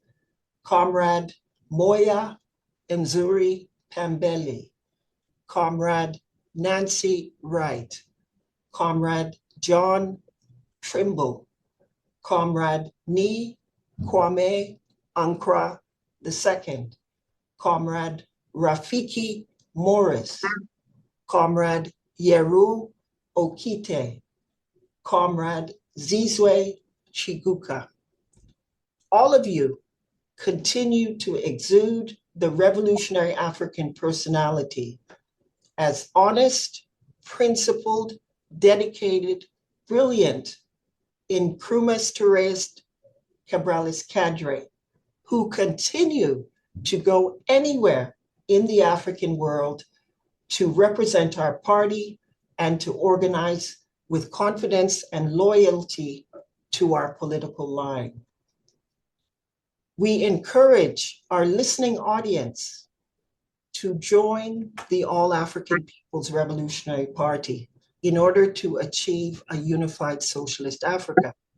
However, if you do not decide to join our party, you must join an organization that is fighting for the liberation of African people and humanity, especially in light of the acceleration and aggression of US imperialism against Iran, against the peoples of Cuba, Venezuela, and all over the world. US imperialism and its ally of Zionism is fighting. So you have a responsibility to join an organization because our victory is a certainty. Forward to one unified socialist Africa. We stand always ready for revolution. I'll move forward and close today's 68th commemoration of African Liberation Day. Let me start by thanking all of the organizers, all of those who have supported our organizations, and most of all, of course, all of you who have attended to join with us to commemorate African Liberation Day. As you know, our theme today was Revolutionary Pan-Africanism Fights in Solidarity with Oppressed Peoples Everywhere. Our struggle is one. I think the range of organizations and speakers have done an excellent job outlining the relationship between our organizations. The AAPRP is a permanent mass revolutionary Pan-Africanist organization. The PAIGC is a mass organization that rose out of the necessity to throw off the colonial yoke that the people of Guinea-Bissau and Cape Verde were held in. We have now merged and joined together as one organization fighting for revolutionary Pan-Africanism. As our theme says, we are in solidarity with all the struggles of an oppressed people. And we have had speakers from the Cuban Communist Party and also the Palestinian youth to address the struggles in their own particular areas, but more importantly, to address the intersections between all of our struggles. As the speaker from Palestine said, culture is resistance. It is culture that defines the nature of a people's resistance. As another speaker said, quoting Secretore, imperialism will find its death in Africa. So throughout today's program, each and every speaker has represented the struggle for a unified socialist Africa and a wider struggle to rid the world of capitalism, to rid the world of imperialism, and to rid the world of domination and exploitation by Western forces. So I hope that today our program has helped to highlight the need to build anti-imperialist solidarity and coordination, the need for us as Africans to be at the forefront of building an all-African committee for political coordination so that we can speed up the liberation process, the need for all struggling people to engage in anti-colonial coordinated action. So we hope that the speakers, as I've said, the speakers from the Cuban Communist Party, the Palestinian Youth Movement, the Communist Party of Kenya, Marxist, the PAIGC, UDEMU, the youth of the PAIGC. I hope that all of the speakers today have demonstrated what we mean by revolutionary Pan-Africanism, the total liberation and unification of Africa under scientific socialism. It's perhaps about 3 hours ago when one of our speakers said that when we speak of Pan-Africanism, we are not speaking of a pipe dream. You know, we are not speaking of an accommodation with capitalism and with imperialism. We are speaking of a complete 360-degree change of the system. And only through that change will we be able to liberate the resources of Mother Africa and the indigenous peoples of the world and use those resources to meet the needs of the masses of our people. Today's program has also crucially looked at the role of African women and youth. And we do not do this in this bourgeois sense where we are focusing on individual women or where we are looking to drive antagonistic differences between males, females, and marginalized genders. We look at this from the perspective of an organization that is looking to unify our people. And in order to unify our people, we must build mass organization. That means all sections of our people must become part of the political organization. So it is important that any revolutionary organization also addresses the participation role and contribution of African women and African youth. Today, we have defined socialism, which speaks to what we stand for, not just what we are against. We stand for the development of a humane, egalitarian, collectivist, and communalist system within a liberated Africa. We can draw on our own culture, which was, before it was interrupted by European intervention, which was communalist in nature. So we can draw on our own African tradition to create a socialist united African state that will protect the resources and the dignity of African people. Our Palestinian speaker spoke of a period when there was no ideological or political leadership for the Palestinian youth. It's really important that revolution everywhere takes forward and involves our youth, and this is crucial to the All-African People's Revolutionary Party. So to close, the AAPRP and the PAIGC are one. At this juncture, it is important that we build organization. It is important that that organization is politically driven with a clear ideology, a strong structure, and seeks to create trained revolutionaries or cadre, as we call them within the AAPRP. So that is one of our most important strategies within the AAPRP. But we also seek to unite the progressive and revolutionary African forces worldwide, because through working in coordination, we will maximize our strengths and our talents, and we'll speed up the process of overthrowing imperialism and exploitation of our people.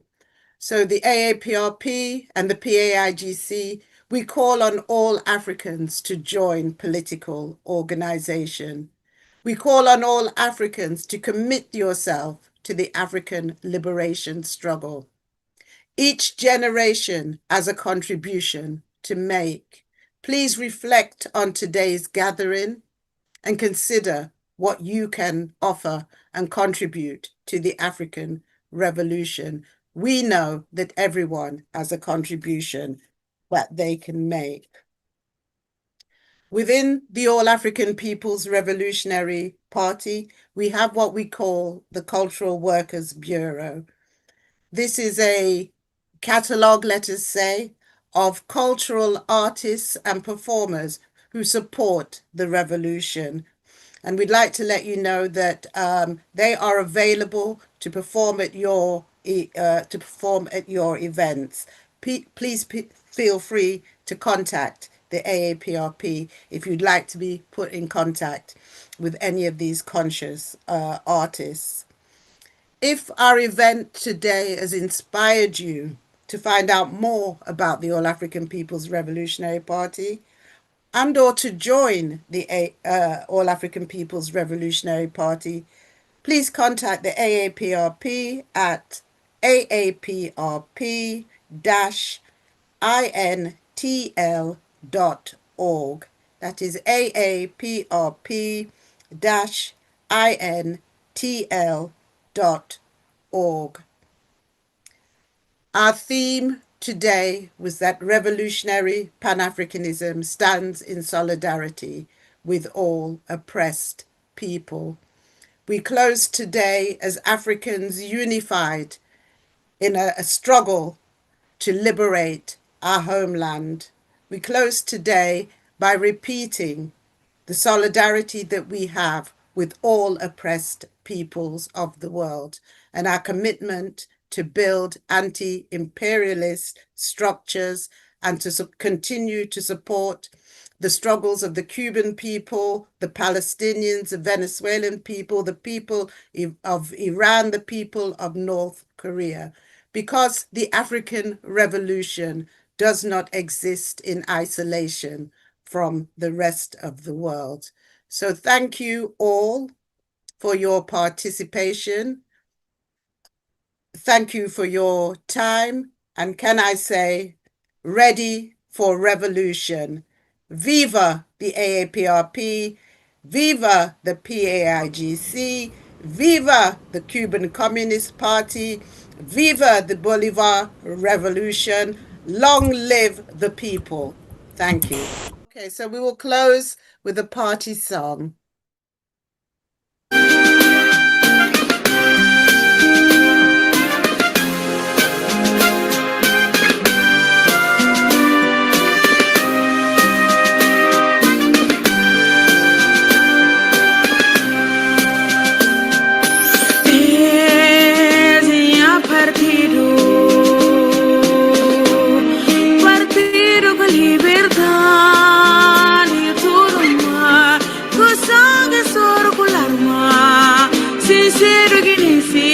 Trabalho de PGC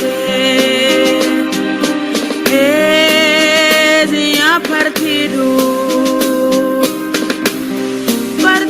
com liberdade de tudo mal, com sangue suor com arma, sincero que necessita trabalho de PGC, partido de manga de raça, luz que guia o povo, partido de paz, partido PGC, partido de manga e raça, luz que guia o povo, partido de paz, partido PGC, na ferramenta, pensamento de gravar, noção de lutar e eu tinha razão, punha minha força, minha direção, minha vontade, na que senti valor PGC.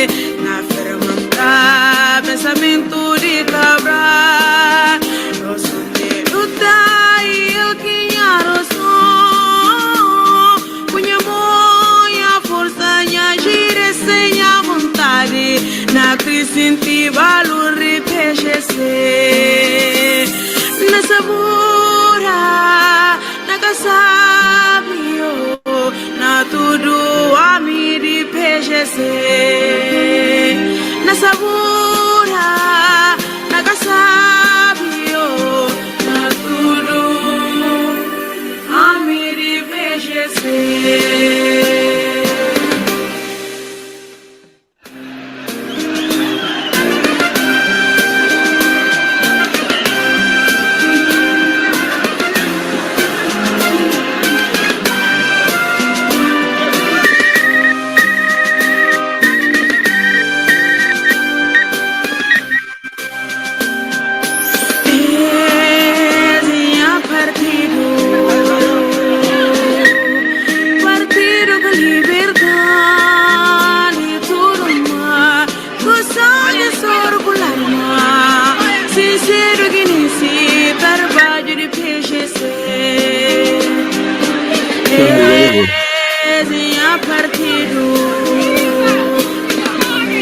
Partido con libertad de todo mal, con sangre por l'arma, sincero que necesita trabalho de PGC. Partido de manga de raça, dos que é do povo, partido de paz, partido PGC. Partido de manga de raça, dos que é do povo, partido de paz, partido PGC. Na fremanta, pensamento de acabar, nosso de lutar e eu tinha razão. Punha minha força, minha direção, minha vontade, na que senti valor de PGC. Na fremanta, pensamento de acabar, nosso de lutar e eu tinha razão. Punha minha força, minha direção, minha vontade, na que senti valor de PGC. Na sabura, na casabio, na tudo ami de PGC.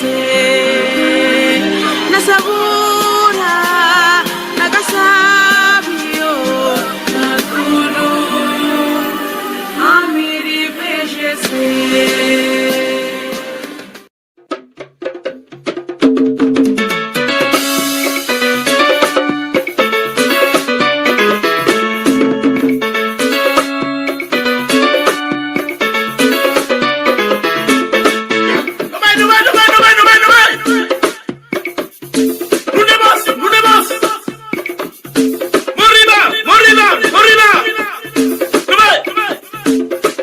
Tene Cristo, tene muçulmanos, tene Guiné, Caningimi, Pabinganano, tene brancos, tene pretos, tene peia e Caningimi, Padivini, vai! Etera tensidun, etera tensidun, etera tensidun, cabotenta, etera tensidun. Kusaku va tira na si lugar, va tornala, o que chica tempo. Nunca punteles. Não te veio, não pude dar panha raiva. Papa que tá juntando patera, não tá uni. Hey, simule. Por uma patience. Por outra patience. Por uma patience, se tem maneira. Por outra patience.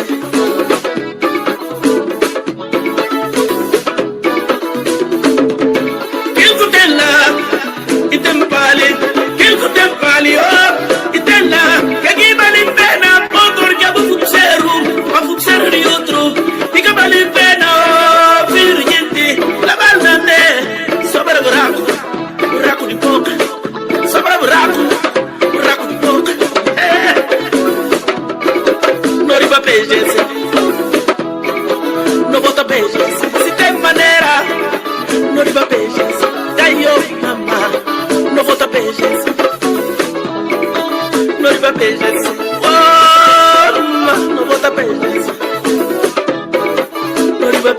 tene Cristão, tene muçulmanos, tene Guiné, que ninguém pimpa pinganano, tene brancos, tene pretos, tene peia e que ninguém pimpa dividir. Vai! Terra tem seguro, não tem solução, terra tem seguro. Se nunca se vier, terra tem seguro. Sunia da queita, terra tem seguro. Se cultura, terra tem seguro. Se mora, terra tem seguro. Aura e aura, terra tem seguro. Como se diz, terra tem seguro. Cabada na mama, terra tem seguro. Cabada na fruta, terra tem seguro. Cabada na história, terra tem seguro. Se não se da mama, terra tem seguro. Ai, terra tem seguro. Terra tem seguro.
We thank all of the attendees, the panelists who remain, the African Liberation Day production team. You've done an excellent job. Our people and our ancestors are so proud of you. We will continue the struggle for a unified socialist Africa. And we thank you. We say Medasi Pa Asante Sana for your participation, your love and your energy and your commitment in respect of attending this 68th commemoration of African Liberation Day. And the main message is, if you're not involved in an organization that is fighting for the liberation of our people, we encourage you to join the All African People's Revolutionary Party, or if you choose not to join us, join an African organization that is fighting for the liberation of our people. It's no longer appropriate for you to be sitting on the sidelines. It's no longer appropriate for our people to complain about how capitalism is exploiting us on a daily basis with high gas prices, ongoing lies, deception, and killing our people. It's no longer acceptable for any of us to turn a blind eye. So please get involved. Join the All African People's Revolutionary Party, or an organization that is fighting for the liberation of our people. So we say, forward ever, backward never. We stand ready for revolution. We've paid tribute to our great ancestors, Osagyefo Kwame Nkrumah, Ahmed Sékou Touré, and Kwame Ture and Amilcar Cabral, for their struggle and their sacrifice. And we know that they continue to send their energy to us to continue the struggle to achieve a unified socialist Africa. So we're going to sign off right now, and we look forward to working with you at the next level and at the next stage of the African Revolution. Forward ever, backward never. We ready for revolution.